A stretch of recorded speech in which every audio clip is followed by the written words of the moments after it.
There we go. Okay, we will call the meeting to order, being that it is 1 o'clock. And could I have a roll call of those present, please? Might start with myself, and then we can just go through the list if you wouldn't mind. Yeah, Mary Tivey here. John Levant here. Barb Jefferson here. Justine Brotherston here. Jeff Bunn present. Courtney Hoyt Fox here. Matt, are you there?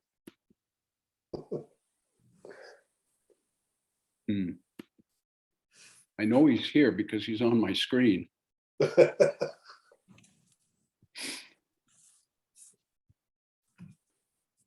Ah, there we are. Matt, you're present. Your audio is, can you hear us? Okay. Thank you very much. This meeting is, as you know, being recorded, and it is recorded in video and audio, and all electronic meetings are uploaded to the municipality's YouTube page. By registering to participate in the meeting by electronic means, you are consenting to have your likeness and comments recorded and posted on YouTube. Now, could I have a confirmation of the agenda? Now, we've had a lot of changes and additions to the original agenda. Justine, should we run through the various delegates who are going to be appearing? Because I don't think they appear in the agenda. Yes, I have the resolution prepared. Thank you. If you could read that, please. For sure. That the committee approves the October 3rd, 2022 agenda and addendum as circulated, and further that the committee approves the additions to the agenda as follows. 10.2 delegation by Margaret Anderson regarding the application to demolish a property listed on the Heritage Register, 82 Queen Street. 10.3 delegation by Chris Saunders regarding application to demolish a property listed on the Heritage Register, 82 Queen Street. 10.4 written delegation by Don McKay regarding an application to demolish a property listed on the Heritage Register, 82 Queen Street. Item 10.5 written delegation by Marjorie Clark Saunders regarding an application to demolish a property listed on the Heritage Register, 82 Queen Street. And 10.6 written delegation by Forbes Morlock regarding application to demolish a property listed on the Heritage Register, 82 Queen Street. Thanks, Justine. Could I have a motion to approve the additions to the agenda, please? I so move. Thanks, Mary. Second. Second. Thanks, John. Any discussion?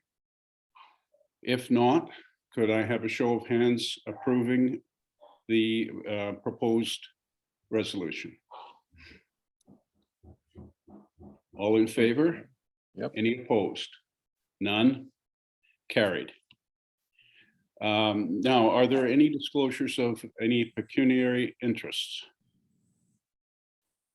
If not, could I have a resolution so stating? We don't need a resolution for that one. We don't need a resolution for that, Justine? Oh, I'm surprised, actually. Anyways, approval of the prior minutes, the July 25th Heritage Committee minutes. Has everyone had a chance to review those minutes? Justine, would you read the resolution, please?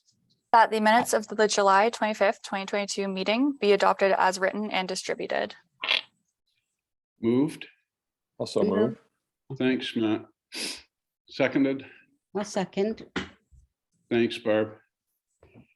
Been moved and seconded. All in favor? Aye.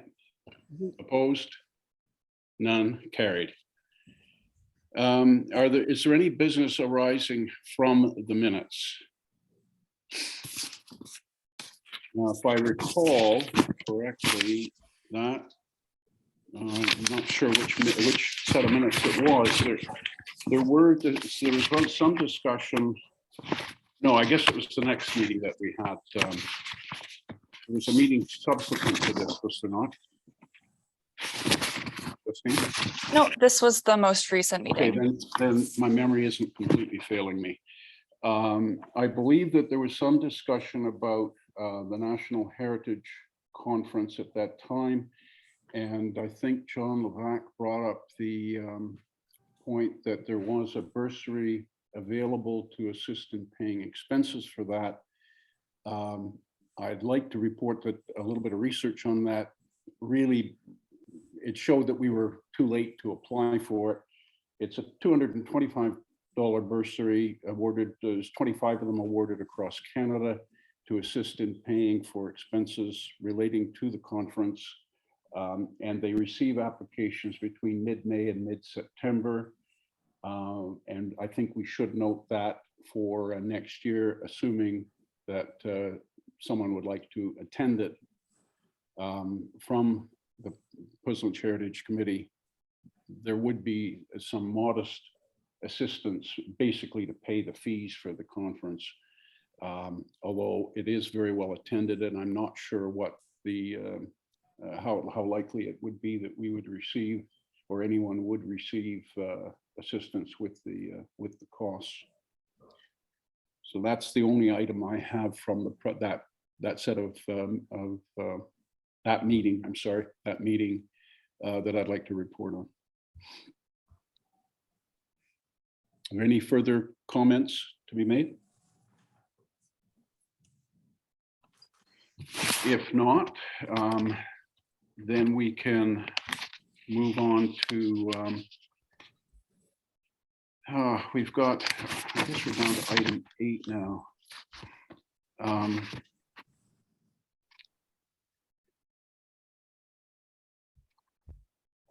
This is the consent agenda. Justine, would you like to comment on that, please?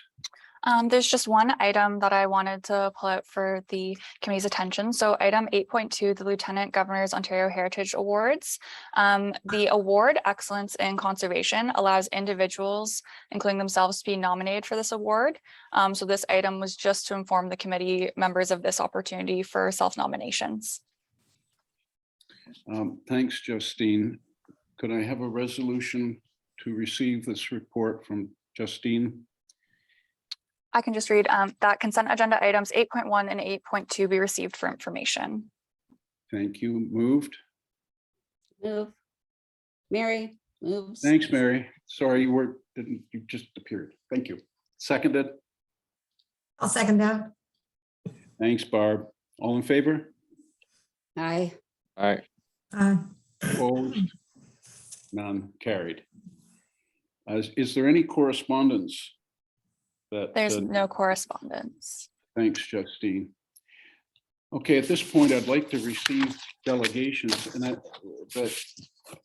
would suggest to the committee that if possible, could we receive the comments and written submissions that the delegates are presenting and hold our questions until they've all presented. Otherwise, it could take us quite a while to get through all this because I'm sure there'll be questions and comments as we go. So if we get the delegates to make their presentations and then the committee members put forward their questions at that time, I think it might speed things up with the committee's permission, of course. Is everyone comfortable with that? I have a question, Mr. Chair. Yes, Matthew. Just understand what you're suggesting. I just want to, maybe we should check with staff to see how that would work functionally for having to bring delegates in and out, both for making their presentation and then bringing them back in and out again for questions. Just make sure staff is okay with that. The joys of a Zoom meeting. Anyways, Justine, what are your comments on that? Courtney, Jeff? I'll let Courtney jump in. Great, sorry. thank you, Mr. Chair. I think what staff would recommend for this is if there's any clarification questions that the committee members have of the delegates. So clarification questions meaning if there's something that needs clarifying in in their delegation material, that could happen while the delegate's presenting or while the written delegation is being considered. And then the discussion on the matter by the committee would be better to wait till a later point in the meeting when the delegates have been brought back to the attendee section. So just a little bit so that the committee doesn't get into a debate or discussion while the delegates are present, just so to hear their information. If there's any clarification questions that could happen at the time that they're present. and then committee's discussion to happen at a later date, later time in the meeting. Okay, I think that's what I was trying to say. Anyways, thanks, Courtney. Does that meet with the committee's approval? Everyone comfortable with that? Matt, are you comfortable with that? Yes, so just to clarify for the committee, if a member of the committee has a question, a clarification question of a particular delegate, they should ask it before we move to the next delegate. Yes, I believe that's correct. Okay, perfect. Thank you. Okay, thank you very much. Then I guess, can we start with Mr. McKay? We need a motion to receive the delegation. Can you We'll do that following the delegation. Right, okay, so we'll have a motion to having received Yes, Mr. McKay's presentation. perfect. And he's Okay. been moved over now. Okay, thank you. Mr. McKay, welcome to the meeting.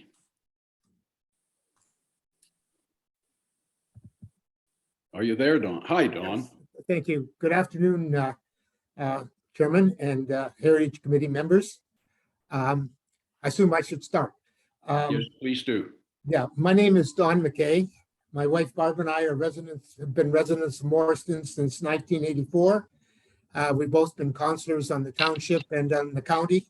And in fact, I have 1.5 months more to go on the county before I'm no longer a councillor. Why I'm here?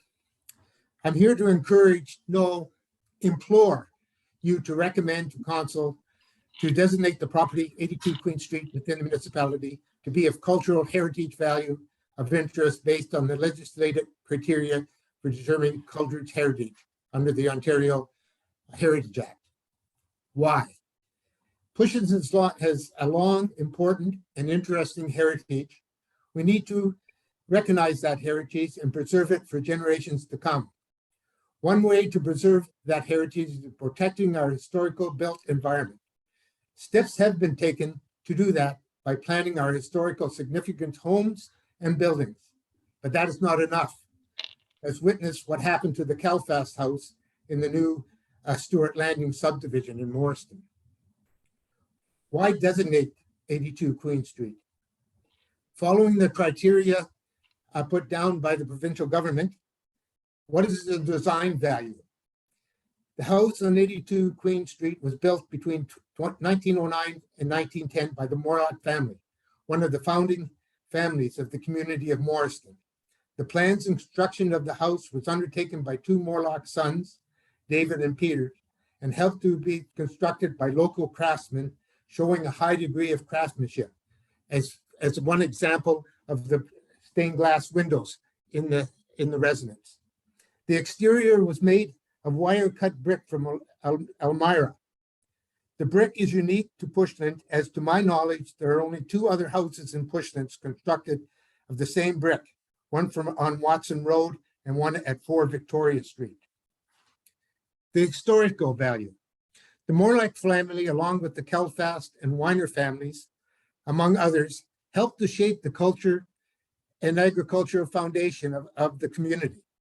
The Morlock family were earnest in the advancement of education in the community, the first public school being built on the southeast corner of the Morlock homestead. There are 4 remaining houses that were part of the original Morlock homestead. These include a stone cottage at 78 Queen Street, Red Bark House at 80 Queen Street, the 82 Queen Street house under discussion, and the stone house at 84 Queen Street, all built by the Morlock family between 1854 and 1910, and inhabited by the Morlocks into the early 1900s. Each of these homes bring unique characteristics of the architecture of the time in which the Morlock participated in their planning and design. Each home is unique in itself. The 4 different styles provide an historical landmark in the community for the mid-1800s to the mid-1900s. What is the contextual value?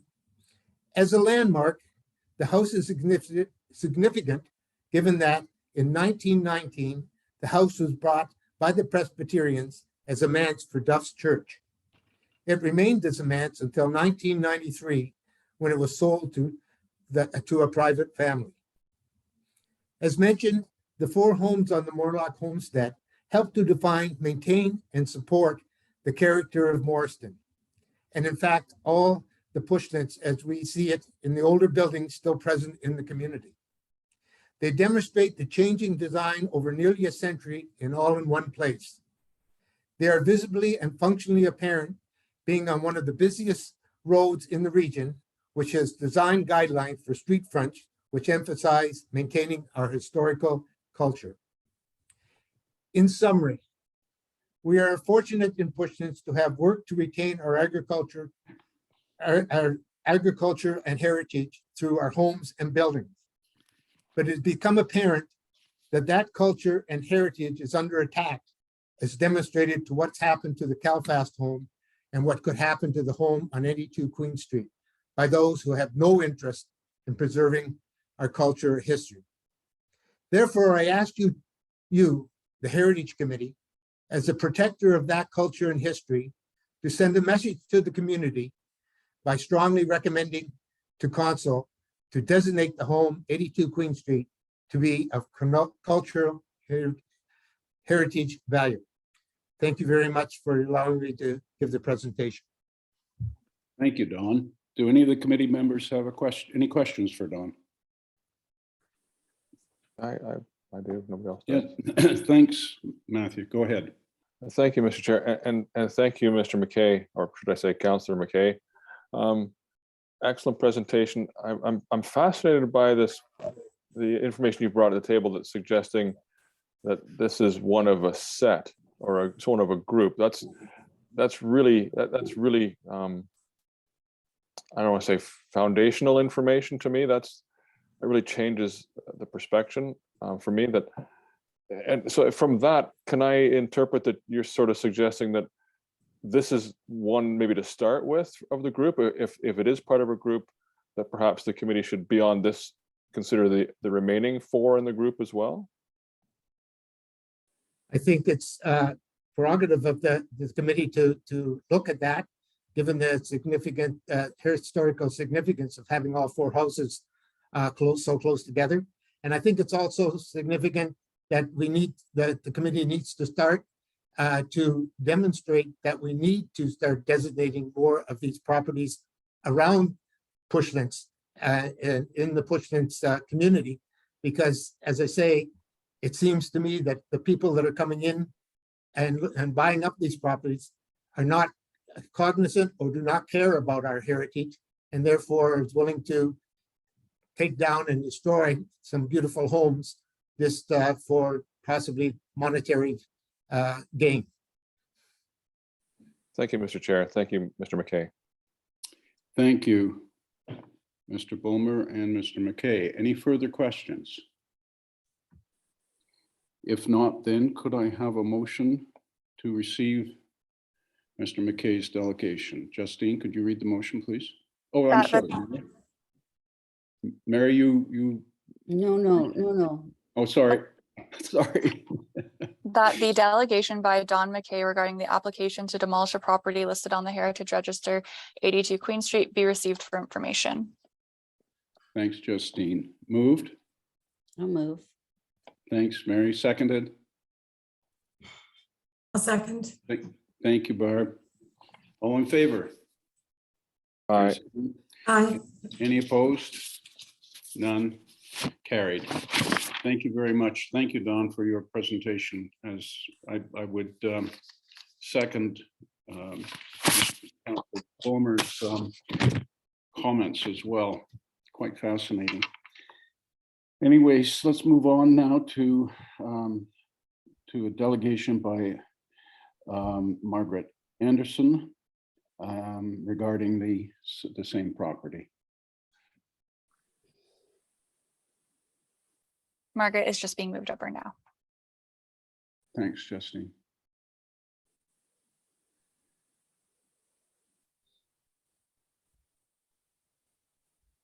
Hi, Margaret, are you there?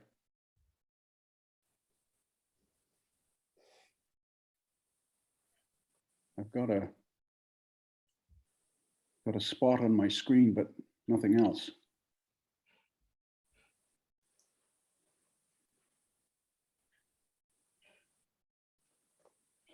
We're just inviting her to turn on her microphone and Okay. camera now. Thank you, Justine.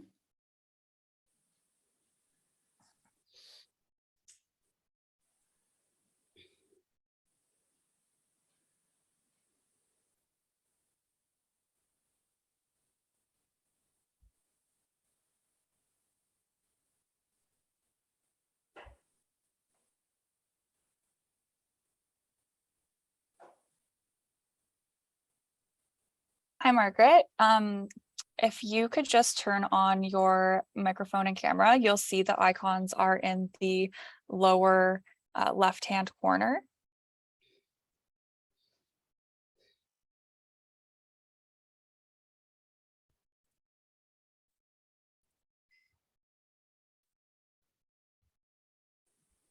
Alternatively, you may want to consider using one of the call-in numbers to connect.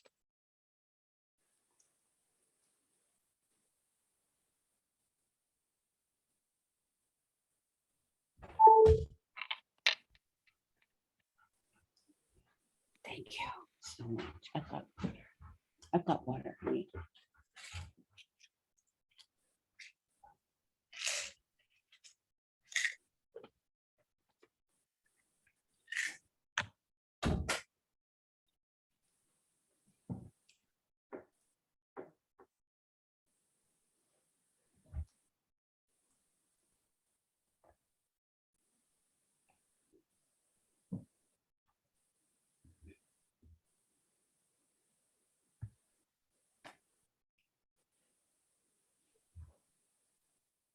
We're just working on trying to get Margaret connected. Oh, it's okay, Justine. It's, you know, the modern communication can sometimes be problematic. I think we've all had issues with it.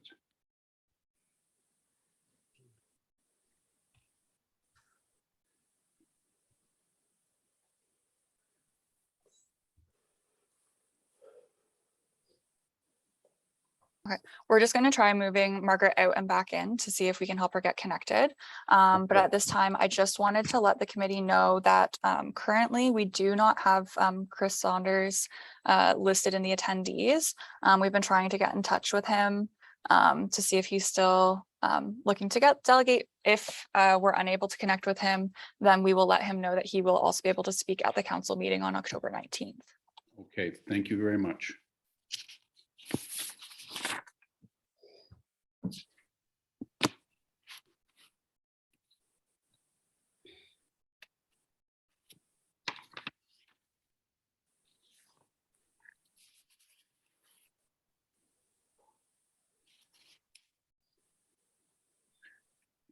Justine, while we're waiting to see if we can get Margaret hooked up, do you think we should move ahead to read now Don has presented his submission. I think it's the same as his written submission, his summation of his comments.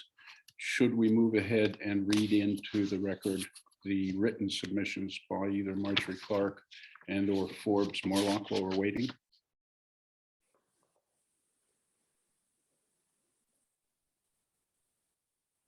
Hello. Oh, there we- perfect. I there think we- we've got Margaret now. Oh, hey. There we Can you hear are. me?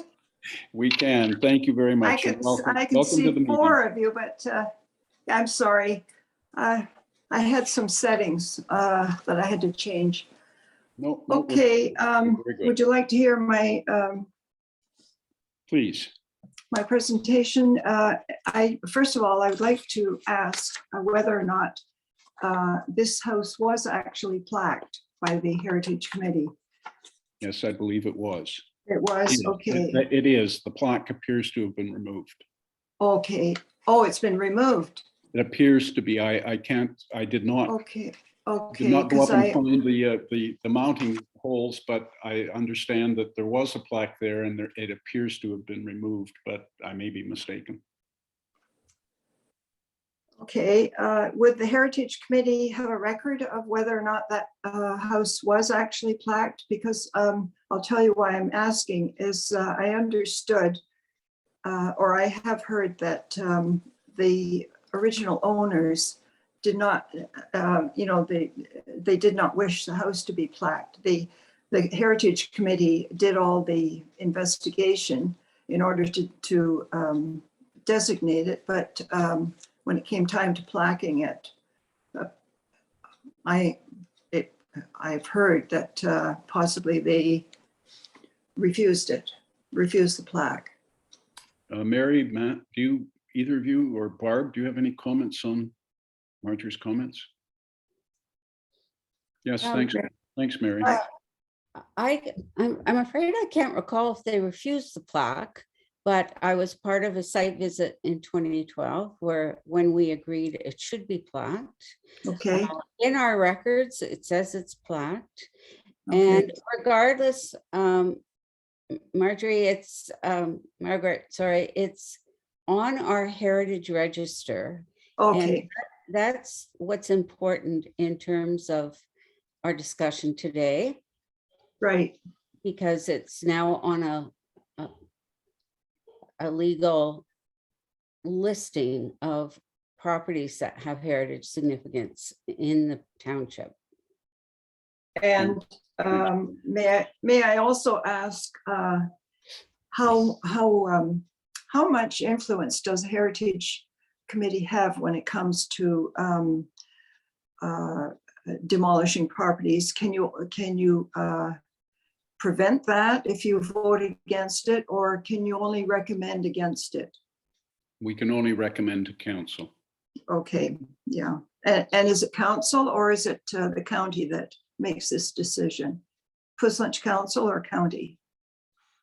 The council can issue a authorization for a demolition permit, but there are, excuse me, there are procedures that can go to county as well.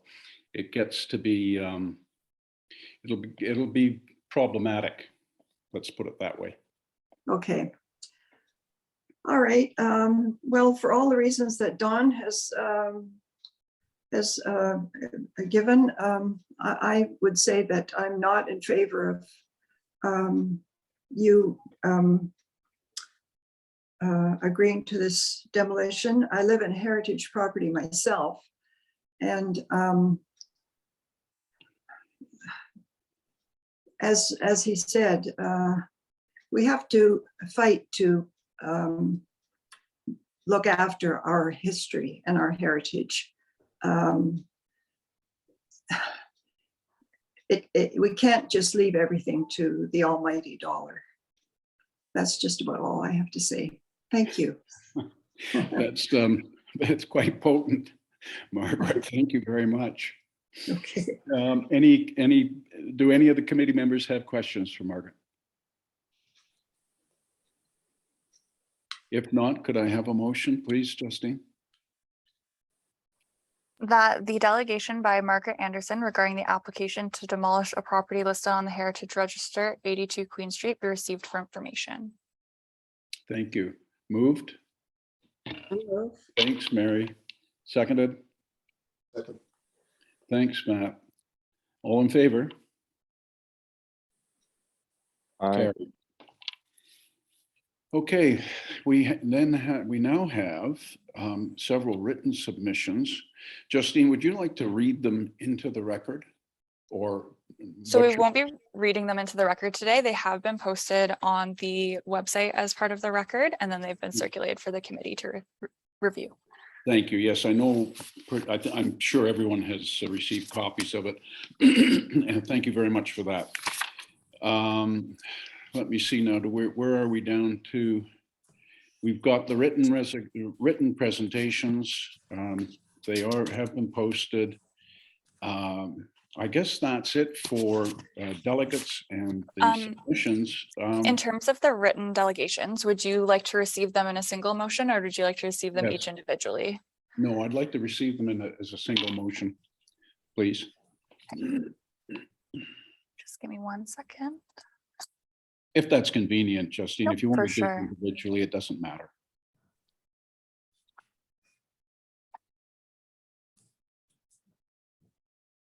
That the written delegations by Don McKay, Marjorie Clark, and Forbes Morlock regarding the application to demolish a property listed on the Heritage Register, 82 Queen Street, be received for information. Moved. Move. Thanks, Matt. Mary, seconded. Barb? Thank you. Any discussion? If not, all in favor? Aye. Opposed? None. Thank you. Carried. Okay, are there any, did the committee's members have any further comments concerning the delegations and their presentations at this point?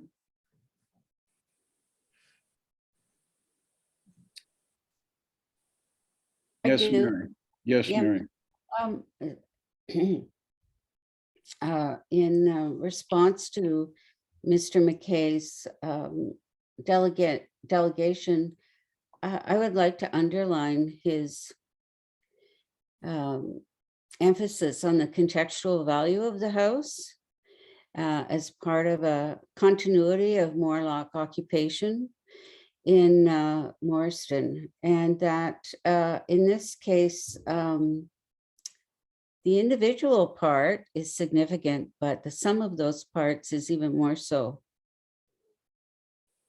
Thank you, Mary. Excellent point. I think that very well said. Justine, I'll ask for a procedural direction at this point. At what point would you like the committee to put forward its recommendation as to whether we support the application or do not support the application? If the committee is in agreement, you could move up the report for the application to demolish a property listed on the Heritage Register to be reviewed by the committee now. With the committee's permission, I would like to do that. Does anyone have any objection to discussing that at the present time? Okay, if there is no objection, then let's discuss whether we support the application for a demolition permit. Perhaps we could just go through, on my screen, I show Mary at the top, so if we could start. Sorry? I believe Courtney is going to be providing just a brief presentation All right. for the committee. And then I also just wanted to note that we do have the property owner in attendance if there's any specific questions that the Heritage Committee has regarding the property following Courtney's presentation. Thanks, Justine. Courtney, perhaps you could make your comments at this point. Thank you. And sorry, less of a presentation and maybe just more just some information on the legislation piece that staff have just been kind of working through. Again, we haven't had a situation where we've had a designation being proposed before, at least not that I recall with our current staff. So just working through the steps that would need to be taken with that, given that we have received an intent to demo. So we have received a demolition permit for the property.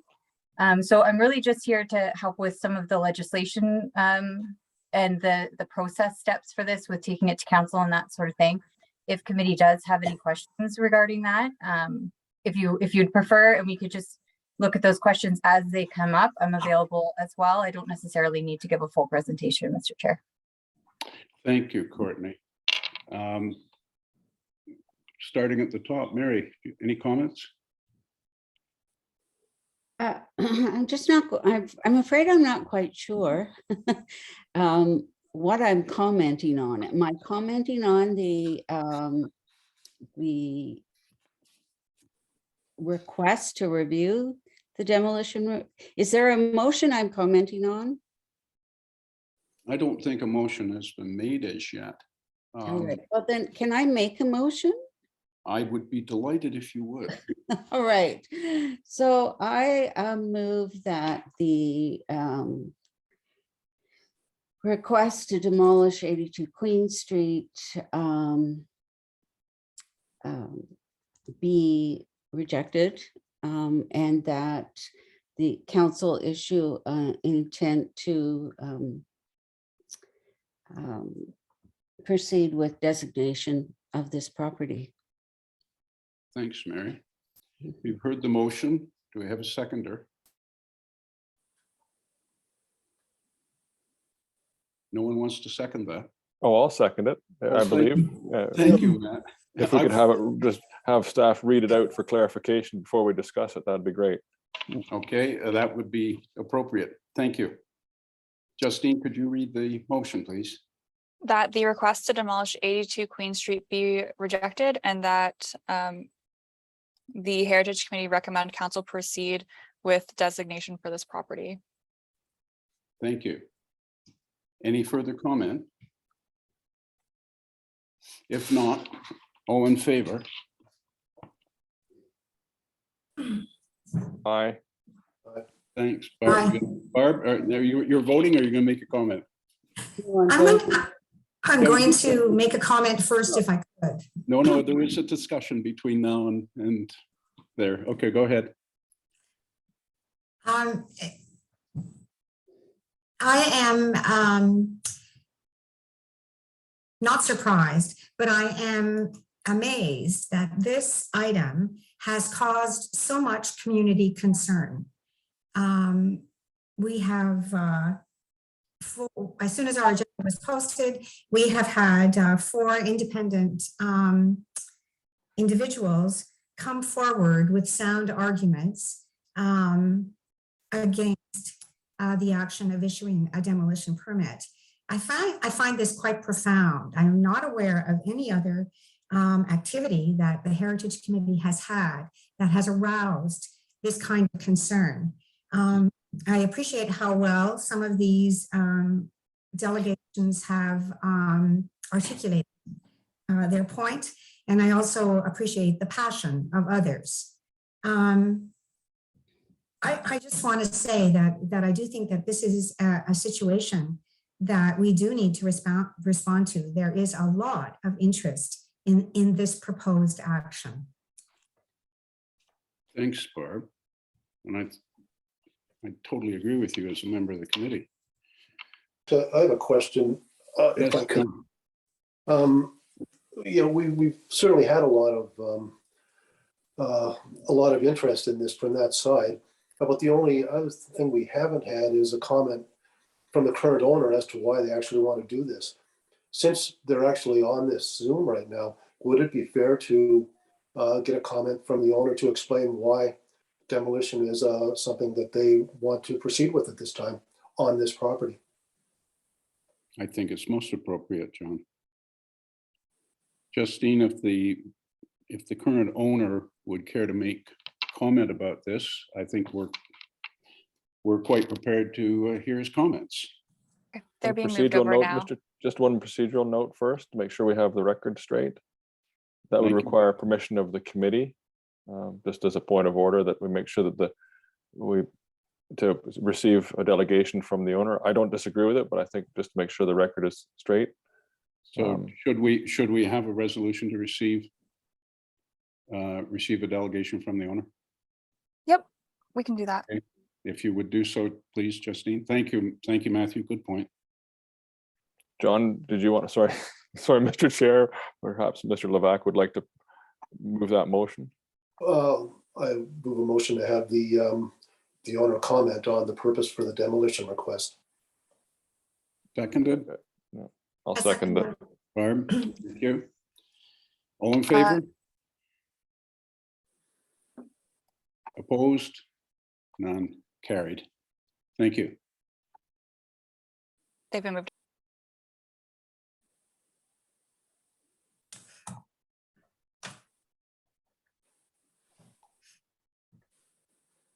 Yeah, good afternoon, everyone. Not sure if you can hear me or see me. Okay, that's Yes. great. Thank you. Indeed. Yeah, thank you, Chair for the committee, and John, and thank you for all the committee members to give me the opportunity to speak about this. And thank you, John, for bringing the idea. I was yearning to give my comments, hearing what everybody had to say. Just to give a brief background about this recent purchase that we made. So I and my wife, we are both residents in British Columbia right now. We live in Surrey. And so we purchased this property not so long ago. I think it's just been under 3 months right now. And the reason we purchased this property is our daughter. We just have one daughter, and she is in grade 11 this year. And so she wants to pursue environmental science after grade 12 and would like to join University of Golf. And considering that we only have one child, we didn't want to just send her all by herself. So we were actually thinking of relocating ourselves from this place. And when considering different properties we were looking to purchase in and around Golf or other neighborhoods, so we came down, we did some research, and of course, we found this property, in the city of Westland. And for considering the proximity to the city of Golf and the highway, we decided that that probably this property will be a good property for us. Now, we both are professionals. I and my wife, she's a CPA. I actually work for Children's Hospital in BC, the equivalent of Sick Kids in Toronto. And I work with a foundation. So I'm a philanthropy officer and I help them with fundraising. So our goal is just to relocate to this province, to the city of Morriston. And the reason why we're requesting a demolition is because we want to build a house and make it a home for our family. It could be partially my mistake. I'm not very well versed with how the structure of presentations work in favor or in decline. Otherwise, I could have come down with my facts a little bit more. But what the research or my homework, what I've done so far is just to go through the register on City of Westland website, where it mentions about the historic significance of certain properties. And this came up at the time when we were buying the property. We were aware. It's not like, no, we were not aware. And speaking with the lawyers or going through the buying process, we realized that over at the city's heritage register, it mentions that it is more like a cultural importance. And it mentions in the city's register that there is a fine construction by Peter Morlock without any highlights about any specifics of that construction. Just to give an example, 82 Queen and 80 Queen, they are spoken about being historically and contextually associated with Morlock immigration. Whereas number 84 specifically talks about high degree of craftsmanship and stonemason or some like the references. So why am I mentioning is just trying to give an idea that I did not anticipate that I would probably be speaking when giving a presentation, but I've just given a background of why. So coming to your question, John, the reason of the request for demolition, I've just outlaid that out, saying that we would like to move into the neighborhood, and our daughter, who is planning to go into the University of Golf, would like to make this as our home for a foreseeable future. Okay, fair enough. I guess the first thing that came to mind when I saw this request was if you actually want to do something like that, and again, you own the property. What you do with it is absolutely your business, as long as you do it within the realm of the law and the applicable bylaws. But if it was me, the first thing I would do is look for a vacant piece of land, because it immediately takes the cost of demolishing and removing a house off the table. And since you mentioned that you have one child for a small family, you could probably do that pretty comfortably in any number of other locations, very close to where you're actually proposing to do it here on Queen Street. So I was just a little surprised to see that that anyone would actually want to do this, regardless of all of the heritage and cultural significance, which you're obviously learning is a little more potent here than you might have expected in the front end. The other thing I should let you know is that aside from all of the things that were said by the previous people who have come on here, Morriston really is a kind of a targeted area for a cultural heritage landscape for us. It has been for quite a while. And without a doubt, to take 4 properties that have connected historical past and significance and take one of them out and replace it with something modernistic would certainly be a problem there. So again, I'm just giving you this from the standpoint of my own personal thoughts, or nothing official or formal. But taking the house down in order to build a house is a heck of a lot more difficult than just building a house on a vacant lot. Yeah, anyway. no, that's a fair comment, John. And in defense, I'd just like to say, if you're purchasing a land, we're not wealthy people. I don't have enough cash sitting around so that I could get the financing and secure that piece of land. And by the time you're ready to move, because I know you have to go through a process of applying for certain permits and everything. Now, having a vacant piece of land, securing that piece of land in advance and going through those permits, and then carrying the carrying cost, which is the interest, and putting a lot of your own capital into it. So my argument is, like, you have a house which we could rent until we go through the city's process. And whenever we're ready to do that, at least we can go ahead with that request of construction. So I understand where you're coming from. Would have been a lot easier. I get that. And also, when talk about the new construction, we're not trying to go super crazy with the designs. Like, if the request is approved by the committee and the city, we'd like to make sure like the property actually sits into the neighborhood. It doesn't stand out off from the current neighborhood. So that's something which I would just like to mention. Just one last question for you while you're still on. Sure. Have you actually personally been in this house? I have been. You have been? Yes. Okay, all right. Because we've seen a lot of interior pictures, and Mary, I believe when you mentioned we were there in 2012, I think I was with you at that time for that initial look to see if it was a registerable property. But from the pictures that we've seen, and I haven't been in the house, I thought, man, this is actually a gorgeous house. There's a lot of really, really expensive rental work that's been done in there. Again, it just personally surprised me that somebody would be interested in destroying that. I don't know. Anyway, just personal comments. That's all I have to say about it. Yeah. And so I'm glad you brought that point out, John, because I would also like to mention, as you just rightly pointed out, the house has been extensively renovated. So when we look at from a cultural or from a heritage point of view, the house looks modern. I get that. I understand that. But there are certain elements, like, if we're planning to move there and live there for next, like, I don't know, God knows how many years.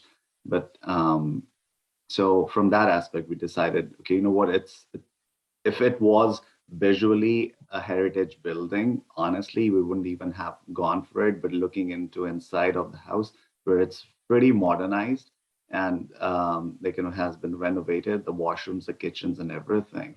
So we thought, okay, let it be as is, and then we can proceed with our plans. So that was the idea, in all honesty. Question? Yes, Mary. Hello, Mr. Sharda? That's right, Mary. Yes, thank you for being here and giving us your perspective. My question really has to do with how much you were aware of the implications of the listing on the Heritage Register toward the potential future of this property. Certainly real estate agents are required to make this listing very clear to you, as are lawyers, and the implications that it may have for the plans that, I don't know if you expressed them at the time, but I'm wondering if you were fully aware that your plans might not follow through with this listing. Great question, Mary. Honestly, the only thing which I and my wife, we were made aware by like the both parties was that there are two types of heritage status properties. One is the listed, the other one is, I think it's called something different. So where it holds more value, whereas listed, depending upon the changing environment of the changing neighborhoods, the city would be a little bit more conducive. for these kind of requests. So that's what we were made aware. In all honesty, like I'm not a business person, I'm not a developer, so I don't have much knowledge about how the works, like, you know, heritage, like pointing it out. Honestly, like not much aware, if that's was to answer your questions. I know, just in response, I know that designation at least is a clause put on a deed so that when one purchases a designated property, one's very aware of the restrictions and opportunities with the designation. I don't know if that's the case with listing, but that's all I have to say. Yeah. Thanks, Mary. Any further comments for Mr. Sharda? Thank you, Mr. I Bowman. have a question. Yeah, thank you, Mr. Chair.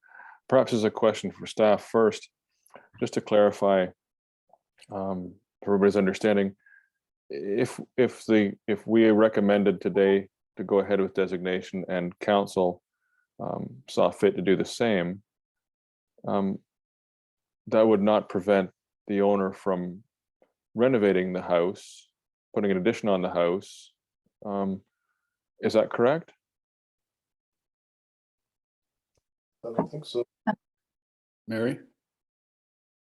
I think Courtney, that's the question for staff, wasn't it? Yeah. Yes. Certainly. Thank you for the question. So designation, if the property was designated through bylaw, it doesn't necessarily preclude those items that you spoke about, Councillor Balmer.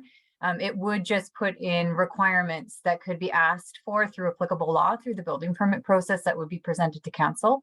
Council could, you know, for instance, request a heritage impact assessment. They could request certain types of construction material, those sort of things, if a development application was put forward for a designated property. So to your point, it doesn't preclude those things from occurring just simply because it's designated. Okay, so if the ultimate designation was the stonework and the windows, let's say, just for as an example, and the owners decided they wanted to renovate the interior and put a small addition on the rear, there would not be any restrictions on the renovations on the interior, and maybe some conditions on the exterior of an addition. Would that be fair to say? I think that's a fair example. I think that also through the process, the section under the Act for designated properties gives some council some latitude to require certain things when they're looking at an application. So the township would be looking for you know, advice from the committee on that, and also advice from a peer reviewer. What exactly are we looking at? So we would be able to investigate that much further with a designated property. Excellent. So when you say a peer reviewer, sorry, Mr. Chair, just one No, carry on, Matt, please. If the council decided to move ahead with a designation, perhaps a heritage impact assessment would be done to assess the features most important to be preserved, including the structure itself. And then the owner, when designation would come, those features would be identified, but then the owner would be free to make the house what they wanted while preserving the features that the community wanted. Is that fair? I think that's a fair comment to say in general terms. Yeah. Yes. Okay. Thank you very much. If I could have the delegation, do those clarifications help you with the understanding of the process that you may enter into with the township if the committee recommends designation? Is that a question for me? Yes. Mr. Sharda. Yeah, well, I'm just trying to make sense of the conversation down here, honestly. As I say, I'm not very well versed with the whole process. I've never been in such a situation, but yeah, no, I get the general understanding of where this is leading to. Yeah. Thank you. What I'm trying to demonstrate is that we're not, the goal of designation is not to take away your ability to make the house something that you would like to live in. It's just a simple, I'm trying to picture it as how do we both get what we want out of this? The community is able to preserve the elements that they feel are most important to the community, and the owner gets to make the house something that they can live with or live in. Does that make sense? Yeah, no, it definitely does. Okay. I appreciate your presentation. It was very helpful for me. Thanks, Mr. Bulmer. Councillor Bulmer, sorry. Mary, you were going to make a comment. I think much of what I said, Courtney and Matt have illuminated, simply that there is flexibility with designated properties, Mr. Sharda, and what generally happens is that certain elements are identified as significant and protected, and others are not. Often, and I'm not trying to speak out of out of line here, but often rear walls, for instance, away from the facades, are not protected so that someone can enlarge the property if need be, and that happens all the time in other jurisdictions. So that what Mr. Bulmer was, Councillor Bulmer was saying, is that there's flexibility. Definitely. There's not an attempt to mothball the house, but just an attempt to keep it visually and contextually protected in its environment as a part of a historical collection of properties in that community.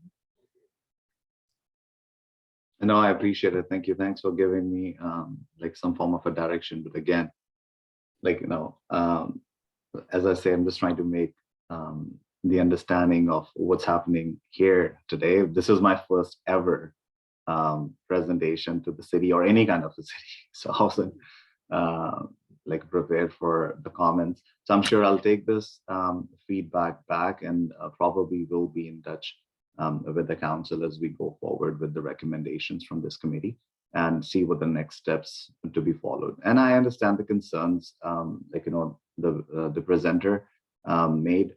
I've spoken with Don in the past when we bought the property, just wanted to introduce myself as a good neighbor. So, so I understand the comments made by the presenters. And as I said, we'll just look into what the feedback is from everyone on this call. Or from the committee, and from there we'll just hopefully we'll proceed with whatever the recommendations are, and maybe just trying to work our way or navigate our way to the best of our abilities now. Thanks, Mr. Sharda. Are there any further comments? Yeah, the last thing I would say on this is now that Mr. Sharda's got a little background on the heritage attitude, I suppose, of the area. We've got to remember he did put in a request to demolish the house. We're talking about designating the house. If Mr. Sharda simply withdrew the request for a demolition permit, then we wouldn't really have any need to go any further with this. Perhaps, I know it's very early in the process, Mr. Sharda, for you to comment on that, but if there is a possibility of you just to withdraw the demolition permit, then basically sounds to me like this story could be pretty much over at this point. So I'm actually leaning towards that right now. I'm gonna be speaking with, or we probably will be speaking with some architectural firms, saying that maybe we could keep the existing setup of the house and probably look into renovating the inside with the council's permission, of course, with all the bylaws being taken into the account. So most probably, with the sounds of what I've heard so far, probably will be withdrawing the request for demolition, understanding of how culturally significant this property or other properties listed down here. So definitely, I think one of those ideas that going through my head, of course, I have to discuss this with my wife and make a decision. But most probably, yeah, I think we'll just have to go down the renovation route. I wish I had loads of money in my bank and would say, you know what, we'll just continue this property as is. We'll just buy another piece of land. Unfortunately, we can't, and with this real estate market changing, so we'll have to stick with our plans and make this place workable for our living. So. Thank you, Mr. Excellent. Sharda. Yep.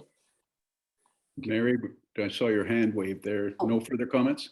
No, Okay, Justine, I think we need a motion to accept the delegation from Mr. Sharda. I make a comment prior, please? Oh, I'm sorry. Barb, I did not see you. It's I fine. apologize. God, I hate fine. these screens. Anyway, Mr. Sharda, I want to thank you for your delegation, for your presentation. And I want to thank you for hearing the comments from the previous delegates, and then also digesting what my fellow committee members have said. We do appreciate when people put the effort in, come in person and present their cases, and you have done a very good job of presenting your case. So thank you very much for that. I appreciate it. Thank you. thank you, Barb. Justine? That If the there's no- delegation by Ravi Sharda regarding the application to demolish a property listed on the Heritage Register, 82 Queen Street, be received for information. Moved. Thanks, Mary. John? John second? Yeah. Any further discussion? If not, all in favor? I, might I, Mr. Chair, might I suggest a friendly amendment to the previous motion that did not get fully voted on regarding the recommendation to council? Now you're going to have to refresh my memory, Mr. Bulmer, as to what we didn't vote on. Well, Ms. Tivey made a motion regarding the making a recommendation to council that the demolition permit not be issued, and that and council's moved to designation. But I think before we finish voting on that, Mr. Levack requested that we move Yes, on to. Matthew, well done. God, your memory is. So I'm just I'm not a going up friendly- against you in a memory test. Very well done. You're quite correct. We did do that. And I'm not sure just how we should handle this at this point in time.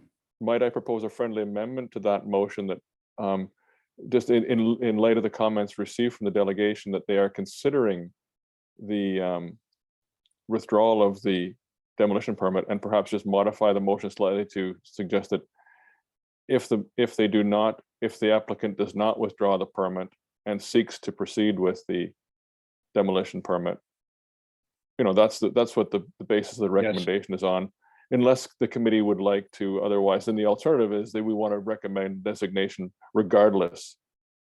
I'm just trying to make that designation. Would the committee be interested in considering that the designation is conditional on the demolition permit request, as Mr. Levack has suggested? That's the core of my modest change. Yeah, no, that's very good. Thank you, Matt. Well done. Any comments on Councillor Bulmer's suggestion? So Justine, could we amend? Mary has her. Oh, I'm sorry, Mary. am I commenting on a suggestion? You can comment on anything you like in this meeting. Right, on the friendly amendment, if you could speak, are you supportive of the friendly amendment or not, is what I'm asking. Yeah.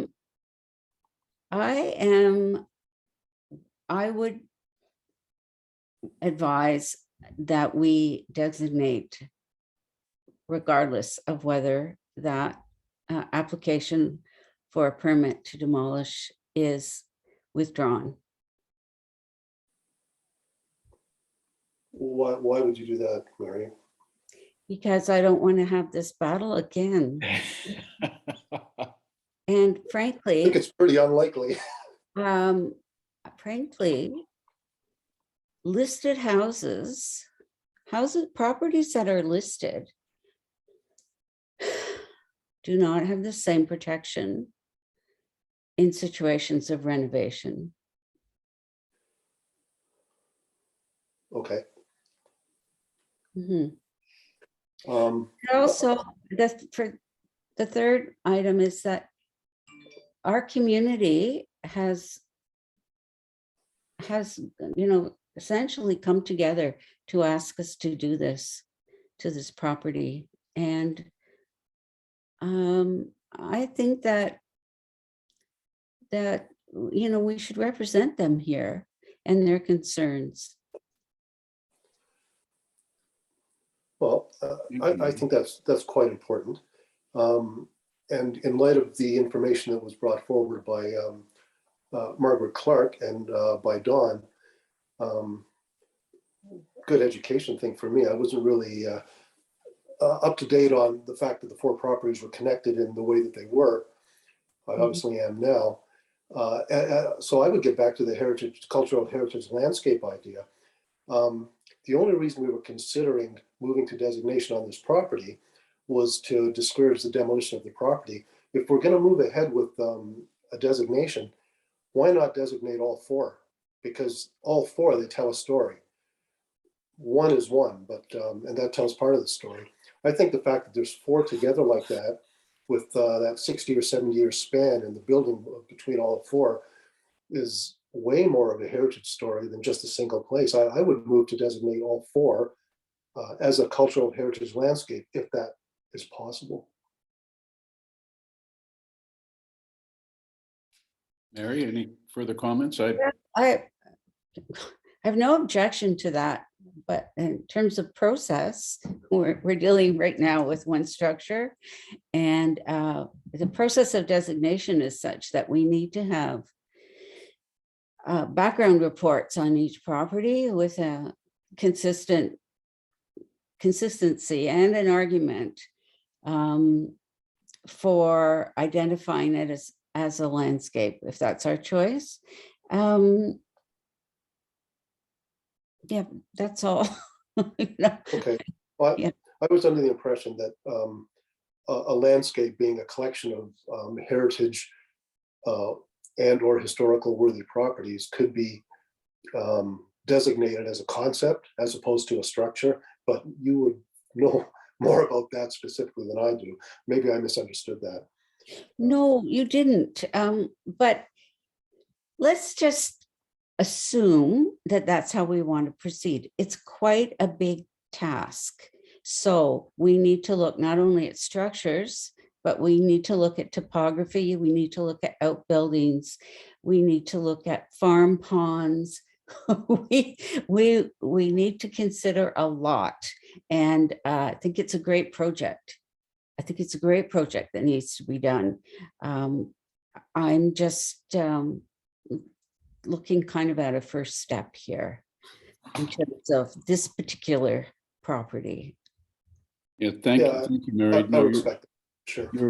You're quite correct. We are addressing this one property. I agree with you that the 4 properties are quite fascinating, their connection, and probably should be recognized, but that's for another day, in my opinion.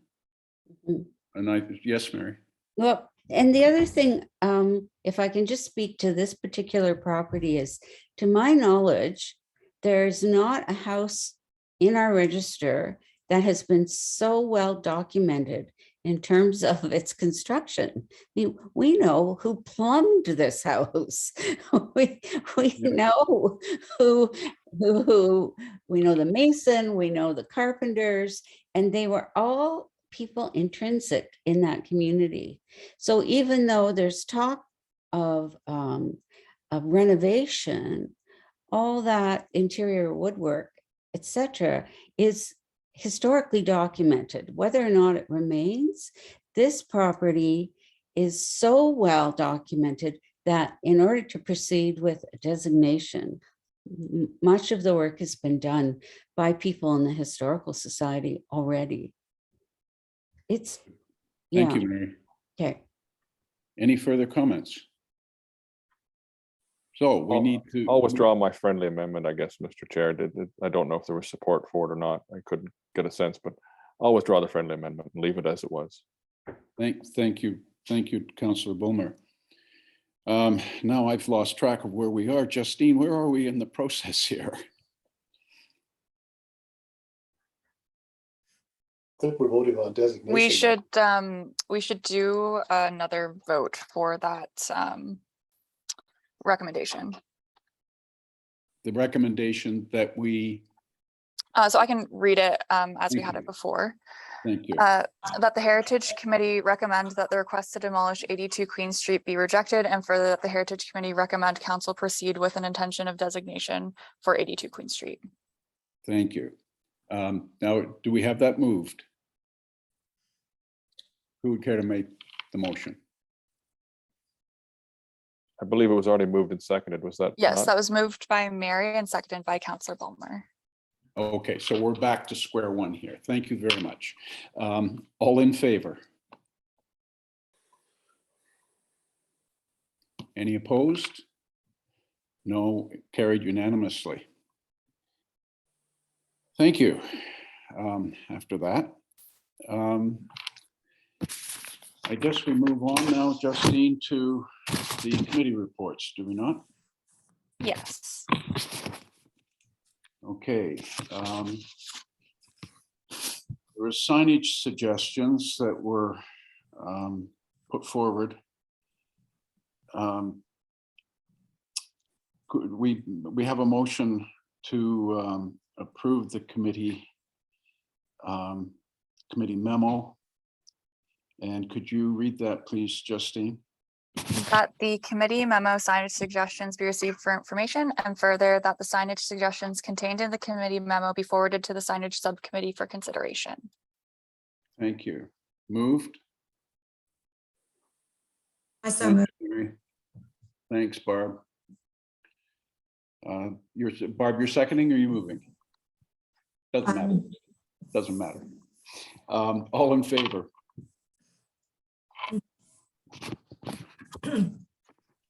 Matthew, are you? Yeah, I'm in favor. Okay, fine. Carried unanimously. Thank you. The next item of business is the National Trust Conference. Now, I will make a very brief report on this.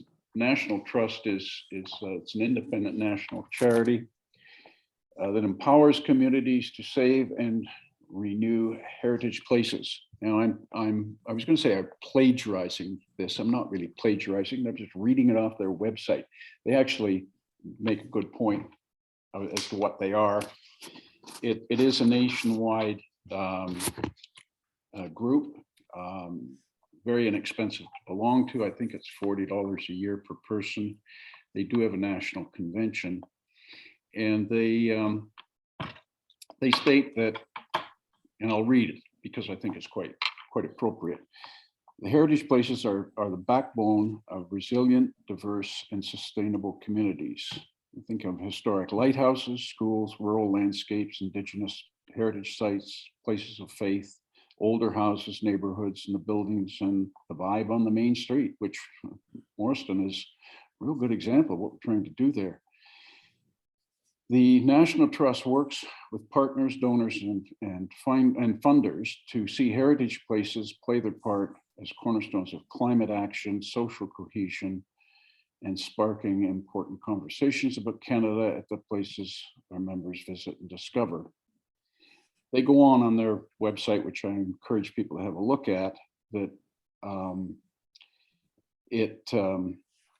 I think it's a worthwhile organization. Now, it appears, I'm not sure as to the membership structure. It appears to be individuals, and I will certainly stand to be corrected on whether we as the Quislinch Heritage Committee could become a member should we wish to do that. But it does appear to have a very interesting conference. Next year's conference is in Ottawa. The individual conference attendance is not that expensive per delegate, but if 3 or 4 or 5 of us chose to go, it would to go to Ottawa would probably cost $4,000 to $5,000. I would guess. I think it's worthwhile considering. I think it's worthwhile from the standpoint that we need to get wider exposure. We have people such as Matt and particularly Mary, who is very active in this area. I think we have to have more communication with other heritage groups. As we've discussed previously in this meeting, a lot of our heritage buildings are under threat or have been demolished through neglect. through a variety of reasons. And I think it's important that we broaden our scope, find out what other people are doing, and participate with them, and also get their backing to assist us in the heritage areas that we want to protect. So that's what I've learned about the National Trust Conference. We did not make it. We did not attend it this year. It was very close to last time we. John Levac did a little bit of background on it and discovered that the John Edwards Bursary of $225 per delegate is available. There's 25 of these bursaries available across Canada. They receive them from mid-May to mid-September. I don't know what the success rate would be. I don't know whether there's that much uptake on it or not. However, it is available, and thank you, John, for that that little bit of background on it. So that's it for what I've found so far. I think I'd like the committee members to consider this group. I think it may be worthwhile. I myself am going to continue my membership in it, and probably next year attend the conference, have a little more time to plan for it. It does occur in, it was the 20th, I think it was the 20th of October. No, sorry, 20th of September. Anyways, that's it. If we could receive that report, Justine, do we have a motion to receive my verbal report on the National Heritage Conference? That the committee memo regarding attendance at the National Trust Conference be received for information, and further that the Heritage Committee Advisory Committee Goals and Objectives proposal form and request for additional conference funds be forwarded to council for their consideration for the proposed 2023 budget. Thank you. Moved. Thanks, Mary. Seconded. Thank you. Thanks, Barb. All in favor? Carried unanimously. We move on to the second one, the second item, the digital archive and interactive heritage register map. Yeah. Thanks, So Joe. the purpose of this report is to provide the Heritage Committee with an update on the digital archive and interactive heritage register map.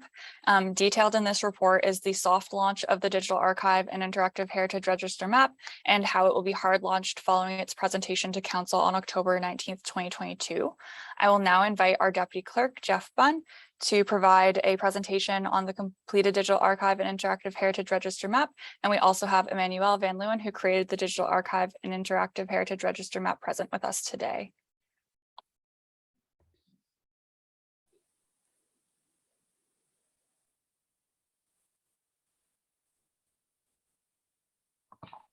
Mr. Bunn, you there? Muted, of course. I get halfway through and then I realize. Sorry about that. Thanks. I'm very pleased to be here, and thank you, Justine, for the introduction. Today, I'm just going to walk the committee through the newly launched Digital Heritage Archive and the Interactive Heritage Registry Map. This isn't new information necessarily to the committee. I know we've spoken in the past about this initiative, but it has launched, and we're just going to give the committee a quick snippet of what's available to the public now through our website. This presentation wasn't meant to be a guide through the website. I know sometimes on Zoom, flying through pages and scrolling kind of gets to some people visually, so I didn't want to have that. So it's a lot of screenshots, and following this meeting, we'll send out the links to the committee that you can go ahead and take a look on your own when you find some time. So when visitors on our website log in, they'll be able to find now a digital archive. You'll see here, the digital archive itself has a brief description up at the top with a link that takes folks to the register map, the interactive map. We do have a bit of an acknowledgement here just for recognizing the original settlers on the land and our indigenous connection as well. Under this page here, you'll see listings. They're in small little snippets, and they'll have a picture of the house as well as a location. There are, I think, about 27 properties that were opted in by the property owner to be on the registry, which is really great. That's a really good turnout for our first go at getting people to engage with this project. When a member of the public clicks on one of the icons for the properties, they'll open up a page that gives them a lot of great resources. So obviously we'll have some great photos here that you can see. We've got the properties description that members of the public can identify, as well as a really nice snippet of the biography of the property. So in this case, you can see it's only about 2 paragraphs, but gives a little bit of information on the local context of the property. I'll move through. At the bottom of each of these pages, when you're looking at a property, you'll also find at the bottom a really great resource which links properties of similar design, perhaps, or similar times that they were built. So all of that's been done on the back end through work by Emmanuel, and I believe Mary Tivey also provided a lot of input on that in help. So that's here where citizens can use that as a guide too. On the other end of things is our interactive heritage register map.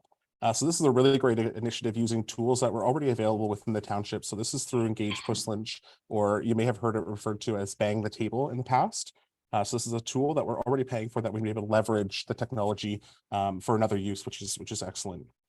On this map, citizens can open it up and they can take a high-level snapshot of the town. You'll see here on the screen, I've got my mouse moving around it, but areas where there's heritage houses that are clustered that have been identified on the map. If citizens were to zoom in on those, you'll actually get closer to a street view almost. And if you click on one of the stars, which identifies a heritage property, on the left-hand side of your screen, you'll get a little breakdown of the building itself with a little bit of the details, a picture, and then a link back to the digital archive, which gives you a lot more of the information that we have available. I do want to recognize, as I said, this was a project that was undertaken by our co-op student.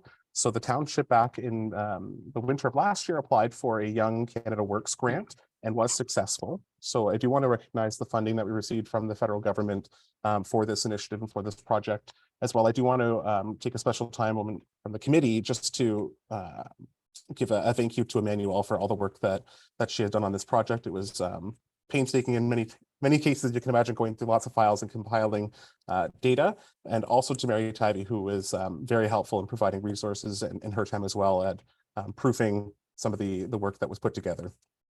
I'm happy to answer any questions that the committee might have at this time. Thank you, Jeff. Anyone have questions or comments to direct to Jeff? Mr. Bunn? Hi, Jeff, Mary. Hi. Hi. So, Jeff, should more properties show interest in being on this archive, does this require more editing of the historical information? Or did Emmanuel do that for all of the properties? Yes. So Emmanuel has actually done a lot of back-end work to get this ready. So a lot of these properties are ready to go if they so choose to add themselves. And I'm actually really happy you asked that question, Mary, because I was remiss in letting the committee know that following up on a previous committee meeting that we had, it was requested and suggested by the committee, and I think John Levesque, you may have asked for this, but a mechanism for the public to be able to opt in after this project is launched. So that form is available on our website. And if any member who owns a heritage property, or if they change hands over the years, does express that interest, that is available. And we would encourage people to use that form, and then we can pull the back information that Emmanuel has already done. Thanks, Mr. Bond. That's very good. Any further comments or questions? Yes. So, Mr. Bunn, I would ask that that myself or someone else on the committee just preview the rest of those property descriptions so that they're correct before they're released. Absolutely. Okay. Mary, and just actually on that, so would you prefer that we do that as they come in, or do you want to, if we were to send that to you now, work on it over time? What works best for you, Case? I think, well, I think it's good to have the inventory correct. And I'm happy to take it in as a collection and work on it. I think that Emmanuel did an amazing job. I also think that we had some conflicting information in our files, and it wasn't always clear to her which she should be drawing from. So, yeah. Thank If you. the committee's okay with that.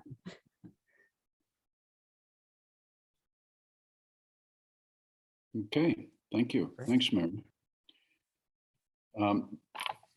Jeff, is there any chance of, I mean, Mary is incredibly burdened. Is there any chance of getting the co-op students to carry a bit of this forward? Is there any funding available to cover that? It just seems to me that the work that's been done, as Mary has said, is really quite phenomenal. I'm just wondering if there's any way that that can be continued on. Absolutely. I can't speak to what's coming down the pike for 2023 in terms of federal grants. I can say that Young Canada Works has been operated for a number of years, and the township has taken advantage of it in the past and been successful. So I believe it's our intention to continue doing that. And if the recommendation of the committee is that this project continues to get that attention over the years, and I think honestly, given how much work's been put into it and how much of a resource it is to the public, there's a lot of benefit to that. So I would agree that it's something that maybe perhaps we have other bigger projects the student do, but to make sure this keeps getting added to over the years is definitely something that we can do. Thanks, Jeff. A further question. If I recall, when I was looking at Bang the Table, they provide a tracking tool, do they not? So that we know how many people have looked at. Yes. Yeah, we can get all of that analytical data. And if the committee's interested in that, we can even send it out through email, or if you want it presented at your next meeting, whatever you'd like, but we can get that data. Now, I will just put a caveat there through you, Chair, that the sites themselves haven't really been advertised as much. There is a plan to do with the harder launch once council has a chance to see this. So if it's okay with the committee, I would hold off on looking at that analytics for maybe a month or two until it's pushed out and actually the public had a chance to find it. It is buried in the website right now. It is there and it could be found, but it's not the most accessible until we present to council and we promote it through the site. Thank you, Mr. Brown. Yeah, I think that's most appropriate, but yes, I think it would be of interest to track how many people and basically know how effective what we're doing is. For sure. You know, the education side of heritage is very important, and this could give us a tracking method. Thank you very much. Any further comments? Justine, could we have a motion? I'm Barb sorry. has. I'm Hi, sorry. John. I don't know what's wrong with my screen, but I can barely see. Now I see a little yellow hand. Hi, Barb. Okay, hi. Further to Jeff's comment, and Justine, perhaps you could help us with that, but as we're starting to assemble information to put to council for further budgetary inputs for the coming year, 2023, can we in fact request funding for a summer student? Or have we done? I'm not sure that we've done that. So typically it is related to whether or not the township gets the grant. So are you suggesting that funding be requested outside of that grant? In the past, sorry, through the chair, in the past, I believe the Heritage Committee has requested funding specific to their projects, and as well as having the student available to help with other tasks within the office. I would like to continue that. So what we may want to do as part of the next term's goals and objectives is to have that created as a goal and objective, and then have that budgetary request be made for the 2024 budget at that time. And this year, maybe just move forward with it based on the grant as it has been in the past. Okay, I think that's a logical continuation, and we may or may not need that for the budget year 2024. Thank you, Justine. Thanks, Barb. For Any you, further comments? through you, Mr. Chair, there just one other part to just continue on with what Justine was saying. There is options too with our high schools, our local high schools. So the township has also been very successful in getting co-op students through the high schools to do work as well. So if there's interest in heritage projects that are smaller, I would say they usually are smaller projects that we offer on a regular basis through the township. But if anything does come to your mind, if you want to send that to us as ideas of things that the students could do, those are opportunities as well. I will say that unfortunately we did not have any interest of our local high school students this round. So we did try to get some students and they may have found other opportunities, but we will continue in the winter to put through that request to the high schools again to get co-op students. Thanks, Jeff. Yeah, I think that's a very good idea. I have a question. Yes, Mary. Mr. Bunn, so are those co-op students terms usually like during the school year? So a fall term or a spring term or winter spring term? Yeah, they are. And There also is, I'm sorry, Mary, there are also summer terms as well, depending on if the student takes the co-op course over the summer. They can do that too. okay, right. And then it would be helpful to know if we're proposing ideas, what the protocols are for these students in terms of hours, in terms of supervision, et cetera. Sure. What we can do is we can reach out to the schools. They usually give us a nice little list of, I wouldn't say suitable projects, but ideal projects for the students. And they give that parameter. So we can look for that as well and see if the boards will provide that to us. And once we get it, we can share that, Mary. Thank you. No worries. If I could just go back on to Barb's comments and Justine's comments about funding, it appears as though we're reliant on federal grants being received before we really have the funds available to do these projects. And I think that they're important enough that council should be prepared to put a bit of money up, regardless of whether the feds step forward or not, to fund some of this, because otherwise we could end up losing a year while we wait. Am I misunderstanding that, Justine, as to how we get our funding for these co-op students? Yes, currently there is no funding in the budget for a heritage co-op student that is directly paid for by the township. It is contingent on getting that grant. What would be the procedure to ask the council to put forward to set aside a few $1,000s for this?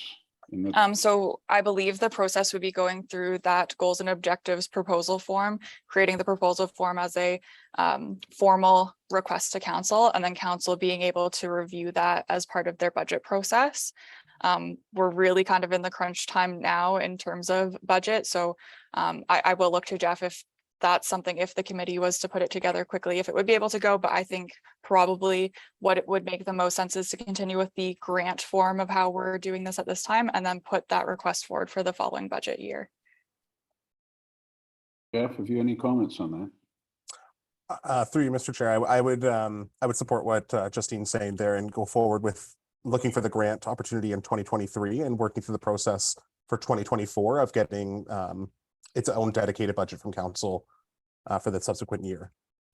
But I would note we have been successful, and I think it's, I would look to our clerk to confirm, but it's been a number of years that we've been successful with Young Canada Works or a program like it. It often changes names, but we usually do get federal funding.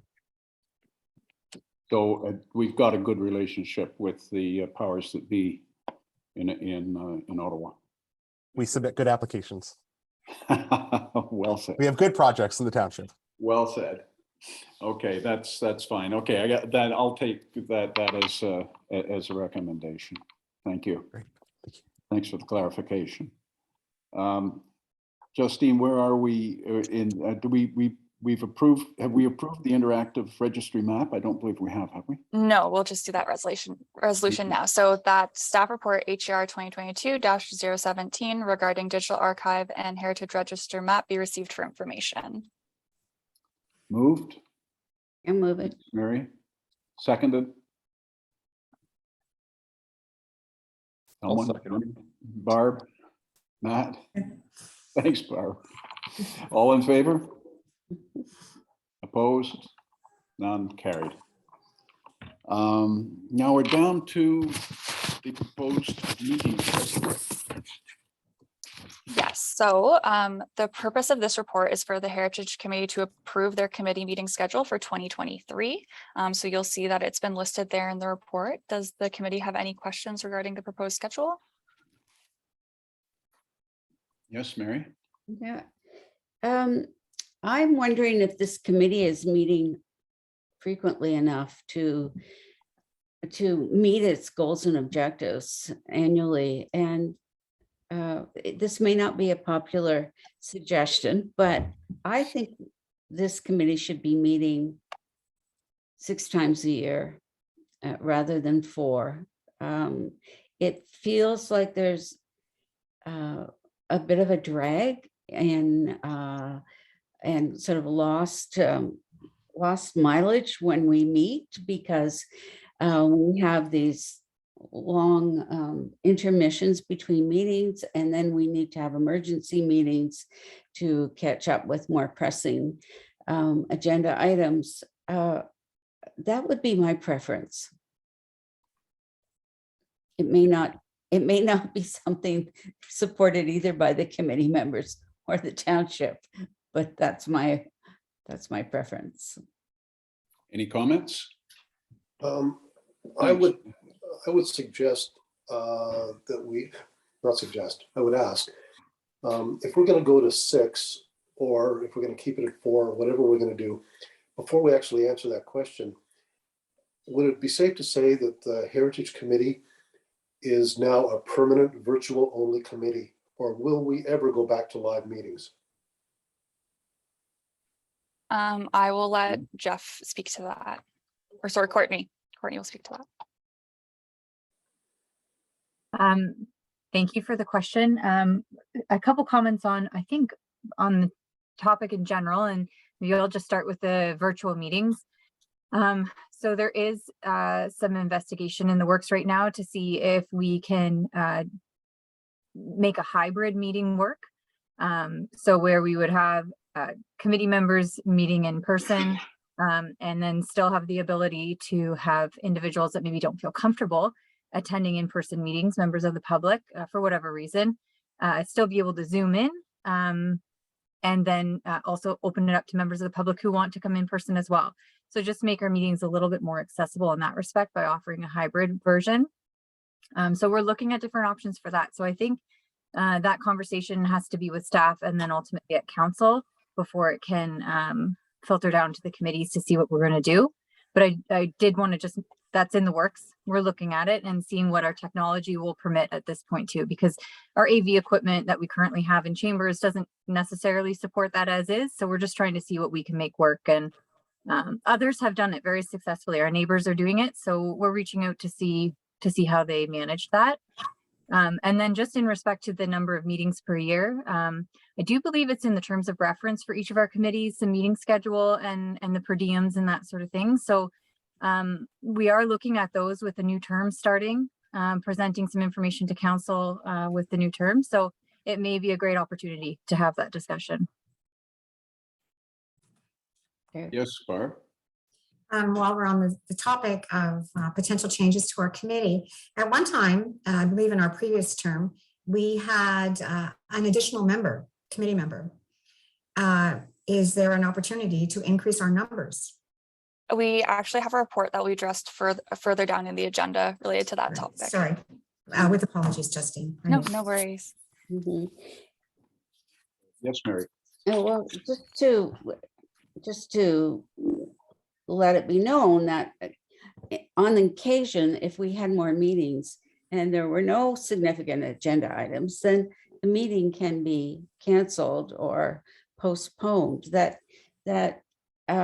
This just allows for us to address things in a more timely fashion when required. This suggested change. Thanks, Mary. Mhm. Now, how do we want to handle this? Councillor Balmer has a comment. Oh, Where? Look under the desk. There I am. Oh, There you are. Thank you. I'm sorry. I apologize. You disappeared there for a few minutes. thank you. No, I was just willing to propose a motion. I was willing to put a motion on the table to reflect the comments that Mr. Levac made regarding the committee requests that the terms of reference be updated to have the committee meeting, schedule 6 meetings a year, every other month, perhaps, with the understanding, of course, that they could be canceled if not needed.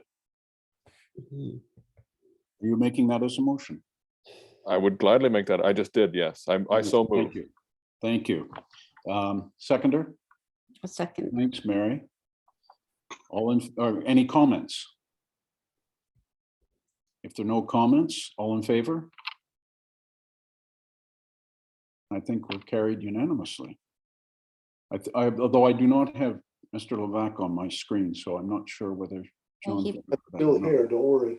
Oh, I don't know what it is about my screen. I only seem to have 3 or 4 people pop up every so often, so I apologize for that. Okay, carried. Just for the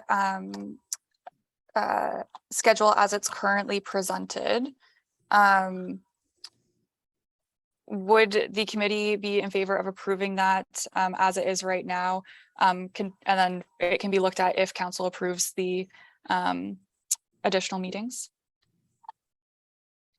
I think that's appropriate. Mhm. Comments? Yeah. Sorry, Justine. What are our options? Yes. My only concern I have, Mr. Chair, of approving these dates ahead of the other request is that when we try to go from 4 to 6, these dates, I guess they could be canceled, but with the understanding that these dates could be modified or changed to suit the requested schedule, and I could support a motion like that. Okay. Yes, I believe that we would look at it as a whole if the additional meetings were to be added. Perfect. Super. As long as Thanks. it's reflected in the motion, I'm good with that. Yeah, thanks, Councilor Homer. Thank you, Justine. Okay, that meeting schedule, sorry, Can we get a mover and seconder for that? we did. Oh, did we? Did we not? Okay, well. I don't but think it so. could- Well, we moved that we go to 6. Yes, So but I need another now we- resolution just to Now accept we need a them. resolution that as we accept presented. the existing one. Okay, Yes. can you read that, please? Yes, so staff report HER 2022-018 regarding the proposed 2023 Heritage Committee schedule be received for information, and further that the 2023 Heritage Committee schedule be approved as presented. Now, do we need an amendment to that it can be adjusted? I don't know. So I don't think that we need to include that in the resolution itself. I think we can just address that if the meetings are updated to 6 meetings. All right, thank you. Moved? I'll move it then. Thank you, Councillor Boomer. Seconded? Mary? Mhm.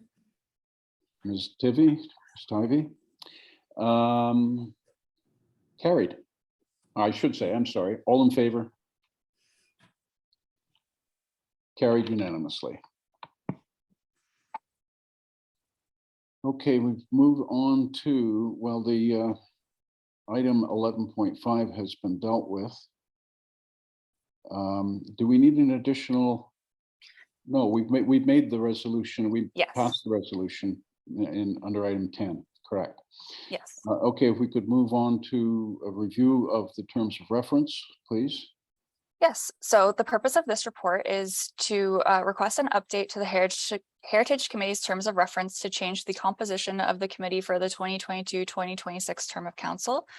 So council is responsible for setting the terms of reference for each committee, and any changes to the committee's terms of reference must be approved by council. So in this case, there was discussion about adding a potential additional citizen member. So I just wanted to note that the addition of more citizen members would require a base operating budget increase. So if this request is approved by the committee, staff will prepare and submit a base operating budget increase request for council's consideration for the proposed 2023 budget. Thanks, Justine. Any further comments? If not, could I have a motion, please, to approve this resolution? Well, so for this, we did have a fill in the blank. I just wasn't sure of the numbers, the number of citizen appointments that the committee was looking to request. Oh, I think we were looking for one additional member, were we not? Yes, Mary? Well, Yes. Mary? I think we not always had 5 members on this committee? So there's 4 members of the public and then 1 member of council. So that's the 5-member composition. Now, if we, does the 5-member not allow for decision-making in a different way than a 6-member committee would?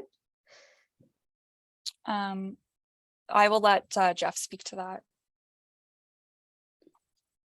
Through you, Mr. Chair, it would, it puts it in a different position with tie votes, to be quite honest. That's the biggest concern. I mean, generally you can probably get a majority vote on most things or close. I don't know how many ties would necessarily be in place. There is rules though, that if it's a tie vote, it does fail. So when you do have a council, you might see that around Ontario or wherever, but in those cases, it is under Robert's rules that the vote does fail. So you are just running that risk a little bit with 6, but to be honest, that's your biggest concern. If I could, Mr. Chair?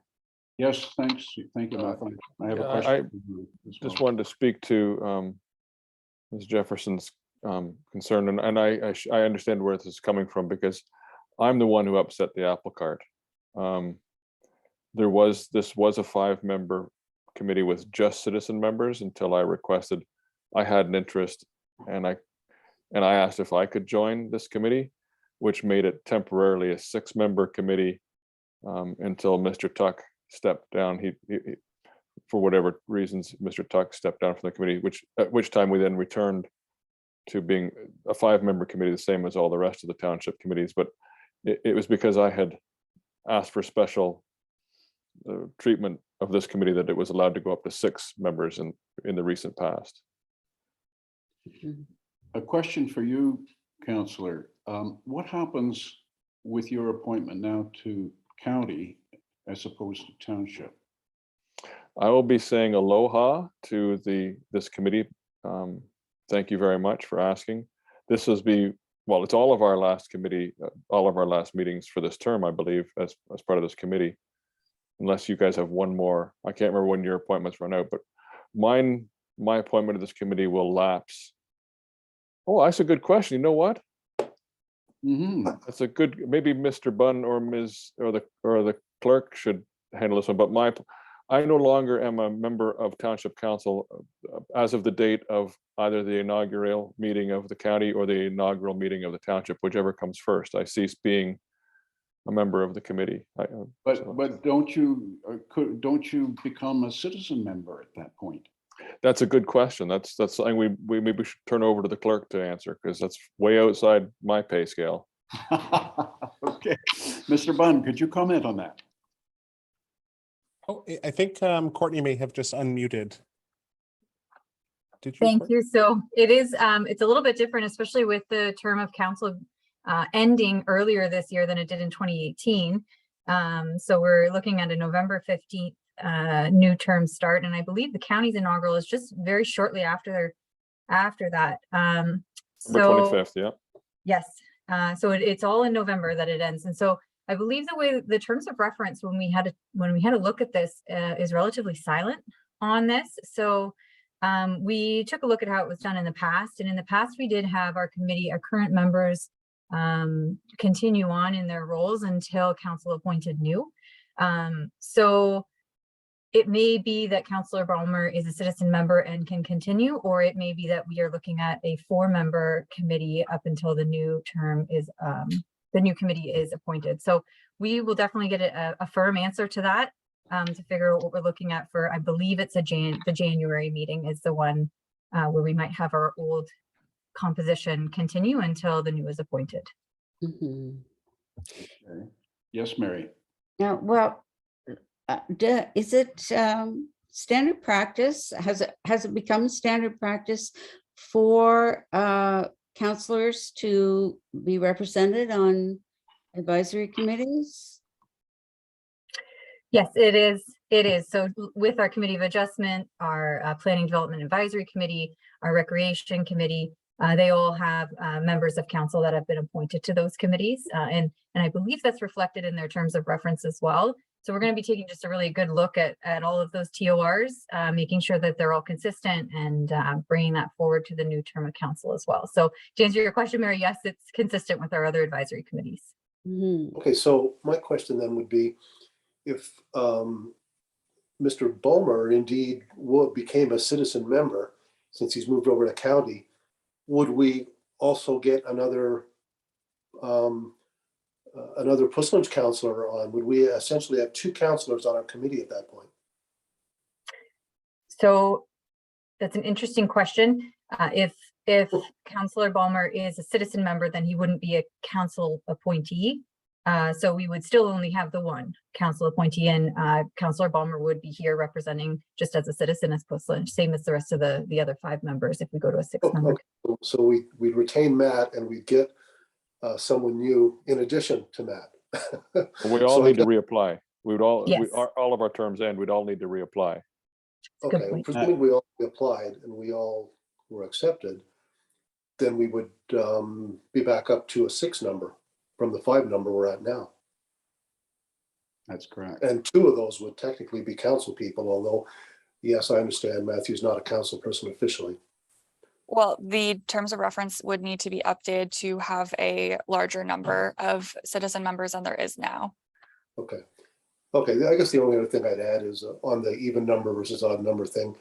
I can't remember ever being locked in any kind of a tiebreaker type of dispute over my many years on this council. So I would suggest that's not really an issue. Never was before. I can't imagine it would start being one now, but that's just personal comment. That's all I have. One Thank- last thank comment, if I could, Mr. Chair. Yes, Matt. Just, you may have noted in the Pioneer, I can't let an issue go by without another history lesson. Just the reason I did put my name in to be on the Heritage Committee is because the previous iterations of the Heritage Committee in LACAC, the clerk sat on the committees. So that was the municipal representative. That was Brenda Law, who sat on LACAC and the Heritage Committee. And once she retired, that left a gap that I felt was, that needed to be filled on the Heritage Committee. I felt it was deserving of having municipal representation, so that the conversation is at least heard by the organization. That was why I put my name in and sort of upset the apple cart. But there you go. So that's the answer to Mary's question is, yes, there's always been someone from the municipality. It was the clerk before it was me. Hmm. Thank you, Councillor. Mary, do you have any further comments?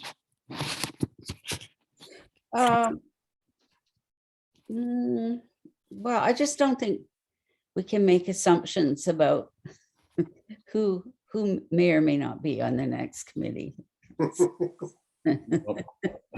Good point, Mary. Well, They that's may- just a little macabre. Yeah, they may chuck us all off. No, but I mean, in terms of it being problematic, put it that way, I don't.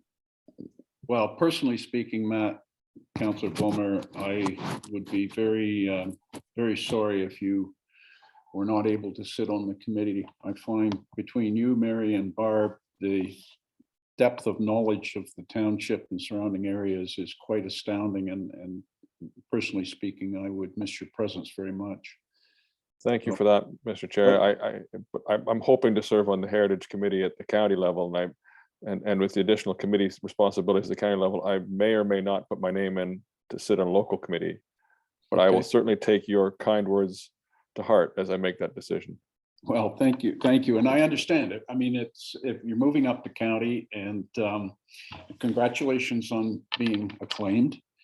But I think we can probably safely say that if we need your sage counsel, we certainly know where you live. So anyways, on that note, I've sort of lost track of whether we need a resolution for this. Yes, Justine? I just want to clarify. So is the committee suggesting that they would like 5 members of the public and 1 member of council? I think that's correct. I think John's comment was correct, that we can handle any point that there's a tie vote, as Mr. Bunn pointed out, Robert's rules prevail and the motion fails if there is a tie vote. So, May I ask one question then of staff? yes, One more, I'm sorry, this is far from one. This is probably 3 or 4. So if I could, from staff's perspective, if the terms of reference are updated to have a 6-member committee, but we only get 5 citizens, or we only get 4 citizens apply, does the quorum, is it based on the number of appointees or based on the terms of reference number of members? Jeff Bunn can correct me if I'm wrong, but I believe it's based on the terms of reference. Mhm. Okay. So we would end up in a situation where quorum would not be terribly affected if we go from 5 to 6, because quorum for a 5-meeting committee is 3, but quorum for a 6-member committee is 4. Through Mr. Chair, I would go by whatever number has been appointed. So if there is a missing member and your committee is only comprised of, let's say, 5, you're going to go with the quorum of 5. If it does increase to 6, it does change. And we can make it, as you're aware, Councillor Balmer, we're going through the process right now with the procedural bylaw. And the clerk and I, we definitely looked at the definition of quorum and made sure it was very clear that it's the number of members. So Courtney can correct me if I'm wrong, but when we looked at that, it was vague enough that it is how many are appointed or sitting on the council. So it's not very specific, but it is helpful in this circumstance. Thank you. So clarification of that would then give this committee some comfort as well. Thank you. Mm. yes, Mary. I think if this may not be helpful, but it would be very nice to have someone, what we call the next generation of heritage advocates on the committee, so that we have someone representing perhaps a different cohort in the township. And I don't know if that may be something that could be done through a co-op position where there are a student intern or something. But I think that in some way we need to address a younger generation and invite them into our activities somehow. So that's just a side comment. No, it's not, Mary. I take exception to that. I think it's a very, very good comment. Succession is very important.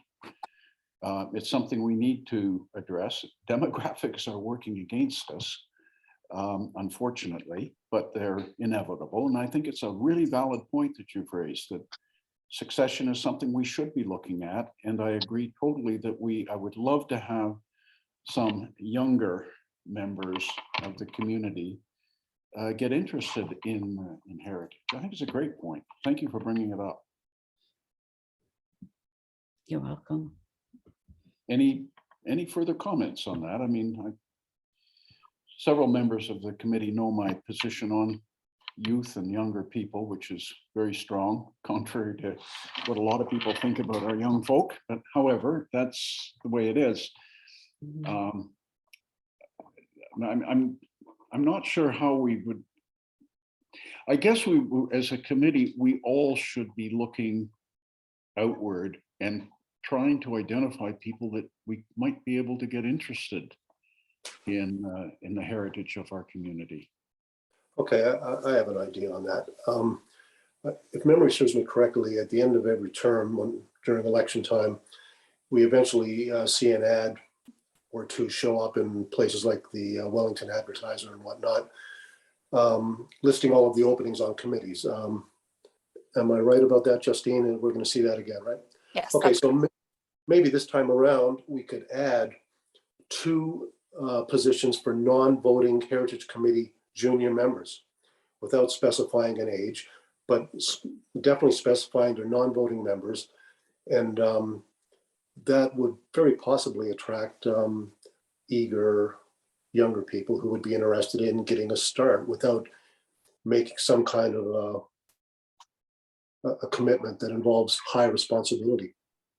Worst thing that can happen is we get no respondents to it, but we could get a couple of young people who are really interested in it that would be thrilled to sit in on Heritage Committee meetings as a non-voting member.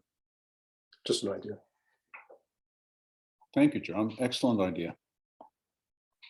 Any comments? Yes, Mary. Well, you know, I think it's complicated. I'm not sure how you define junior. I'm not sure. Certainly they have to be members of the township. They'd have to be residents in the township. So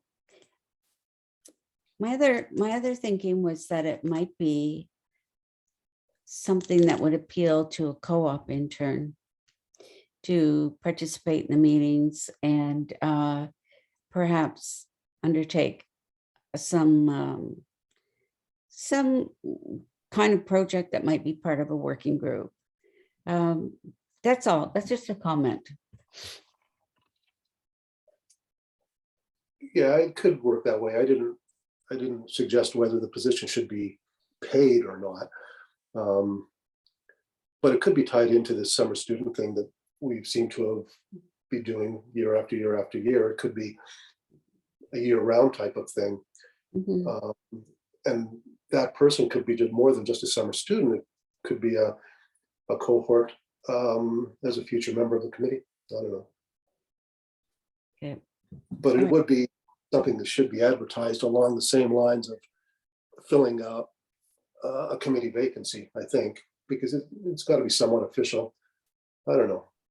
I have to think about this one and discuss it at one of our many more meetings that we're going to be having now.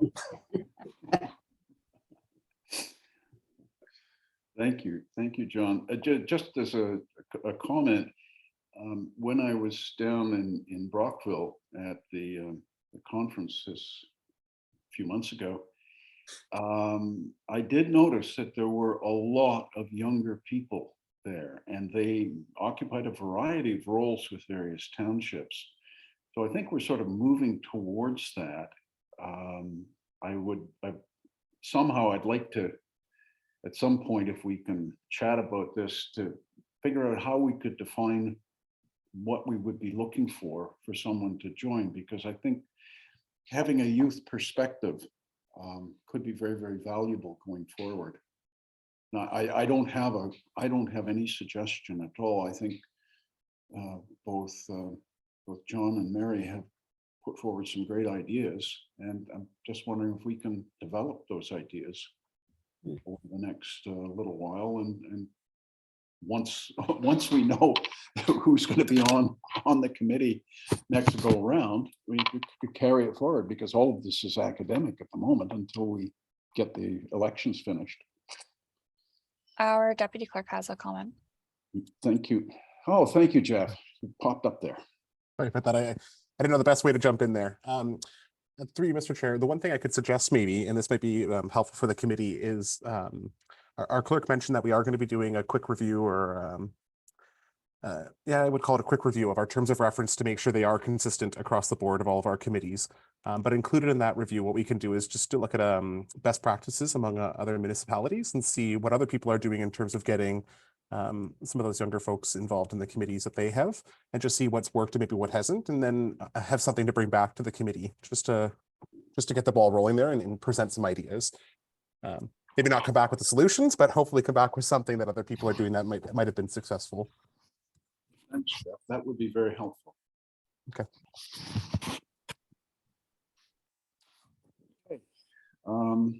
Do we need a resolution here? Yes, Christine. so that staff report HER 2022-020 regarding review terms of reference section 4.1 composition be received for information, and further that the Heritage Committee requests that council approve the following composition for the 2022-2026 term: 5 members of the public and 1 member of council. Moved. Moved. Thanks, John. Seconder? I've only got a few people on my screen at the moment. Somebody second that, please. Oh, I'll second it. Thanks, Mary. All in favor? Carried unanimously. Okay, moving on to the getting close to the last items here, I think. I hope. With the quarterly review of the committee goals and objectives, Justine, over to you.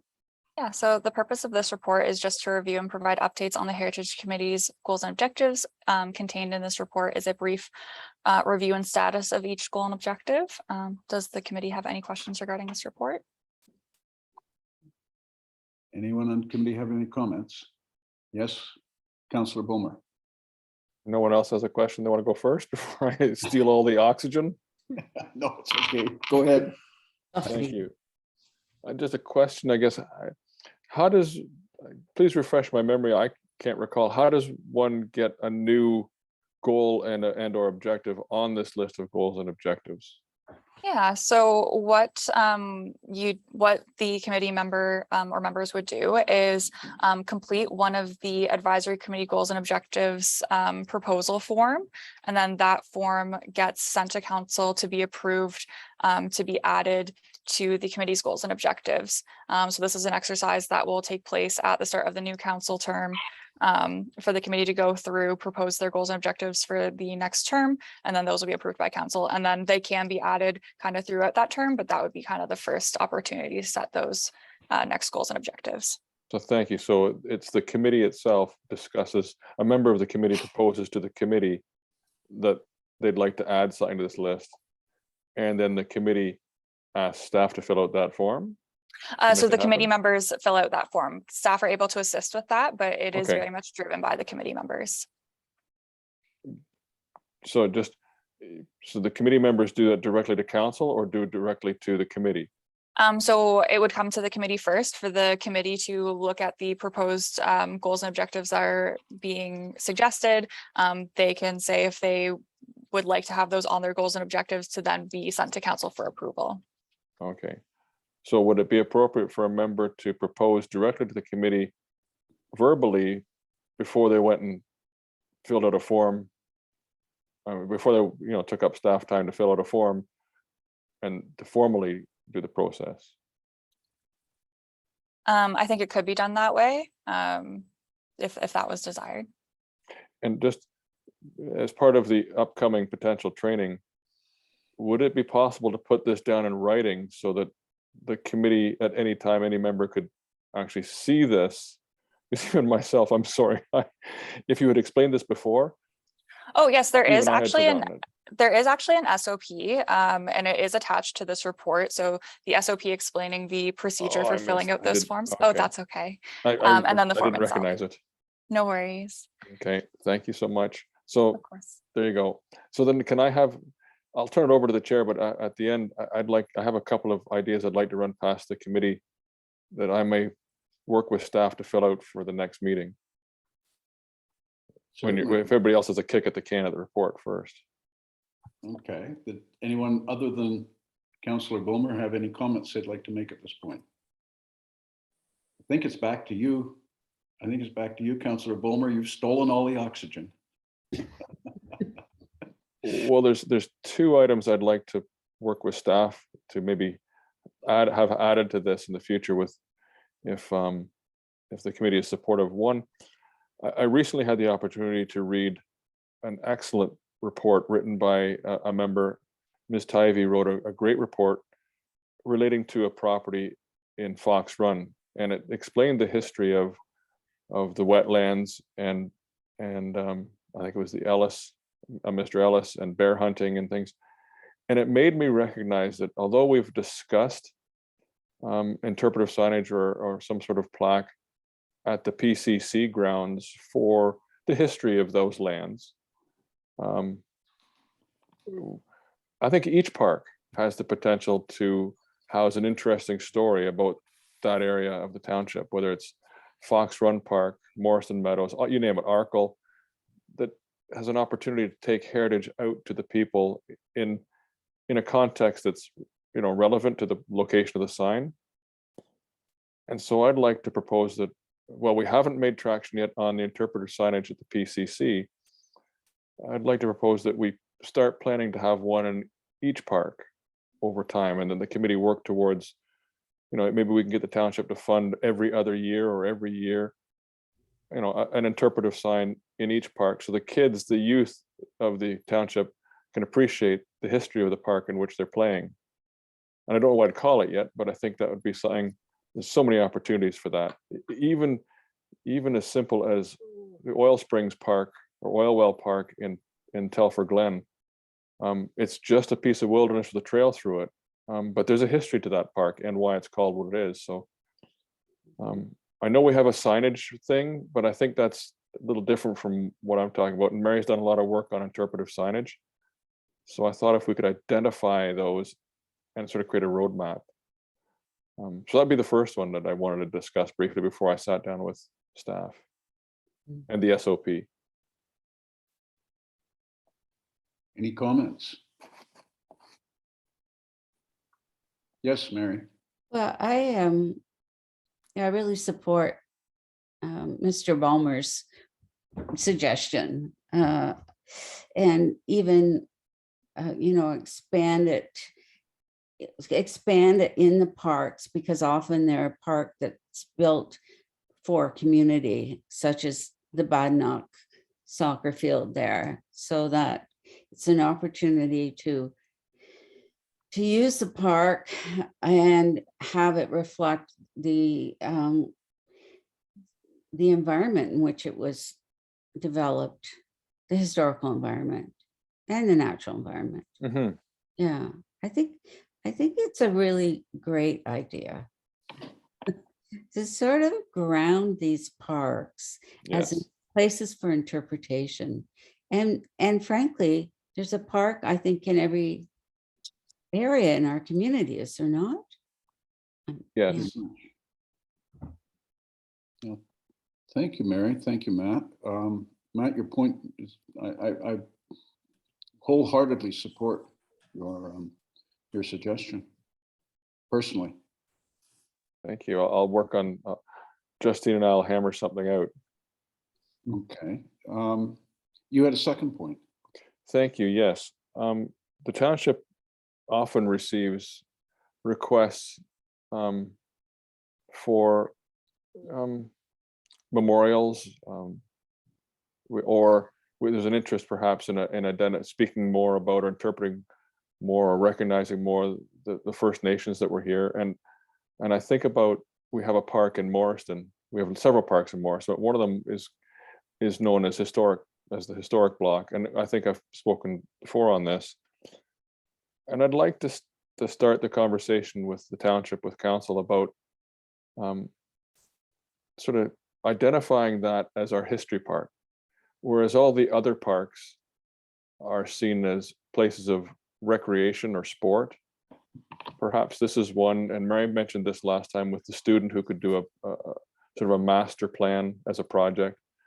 That this is something that's a long-term goal. Have a vision for it that identifies opportunities where certain things could happen, and over time they can be placed. I'm thinking, for example, there's an interest in doing something with the school bell, the Colleen school bell, that was donated by the former mayor, Brad Whitcomb. There is still a group of citizens who'd like to have a cairn erected and have that put up, and perhaps having something on it about all the schools, so it stands in recognition of all the schools.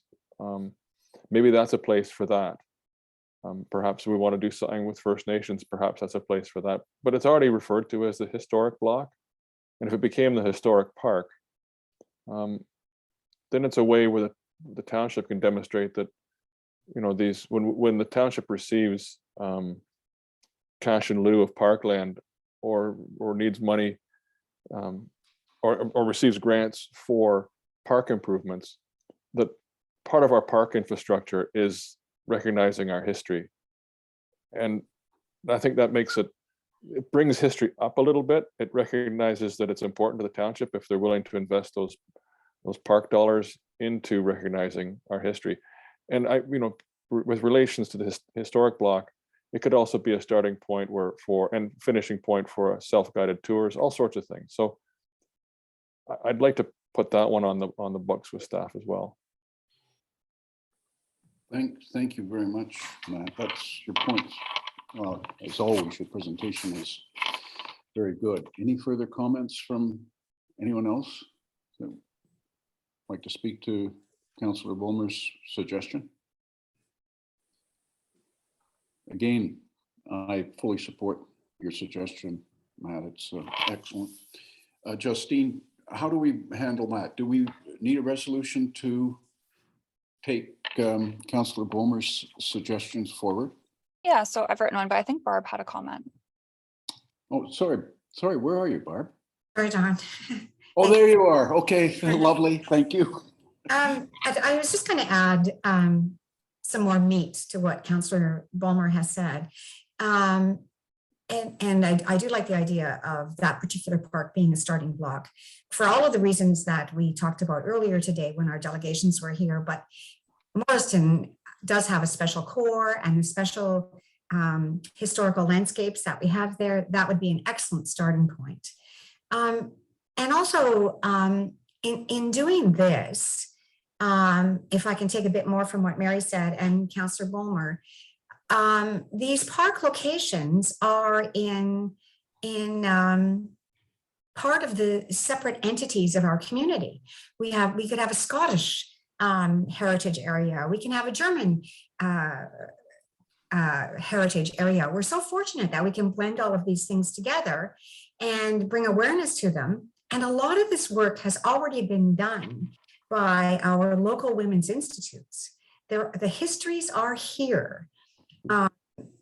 So I think that using our park spaces, which are already dedicated recreational spaces, and then adding this type of signage is just a great idea.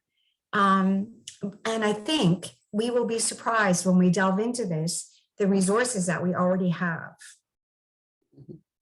So I'm looking forward to having this idea go forward. And I particularly like the way Councillor Bulmer has suggested that the funding could be more palatable to the community for this type of a project, and that it's ongoing, that it will take time. So all of these ideas, I think, coming together, I think we've got a polished little gem here. I think we have a good project in the works. Thanks, Barb. Good points. Justine, where are we with the resolution to accept? Yeah, so that staff report HR 2022-021 regarding Heritage Committee Goals and Objectives 2021-2022 be received for information, and further that the Heritage Committee support the development of an advisory committee goals and objective proposal for the following: interpretive signage at community parks and historic block Morriston Park project. Thank you. Can we have someone move that, please? Thanks, Mary. Second. I'll second. Second it. Okay. Barb, thank you. Any further discussion? If not, all in favor? Carried unanimously. That's excellent. We're now down to new business, but I have one comment to Justine. I received somewhere in the huge amount of paper, and I apologize for my filing system, I received photos of two of the signs in our township. I think one in Badenoch and another one, both signs in really poor condition. Justine, do you have any, I'm not sure where they came, those photos came from, but I think it must be something to do with signage. I'm not sure what we were supposed to do with that. Although Yes, those were attached to the committee memo regarding signage. They were just related to the Badenoch sign, and that's the front and back of the sign. Oh, okay. Did everyone see that sign or that signage? Is there any provision that we can ask for those signs to be renovated? They're really, or the front and the back of the sign be renovated? It's pretty sad commentary on our signage, quite frankly, in my opinion.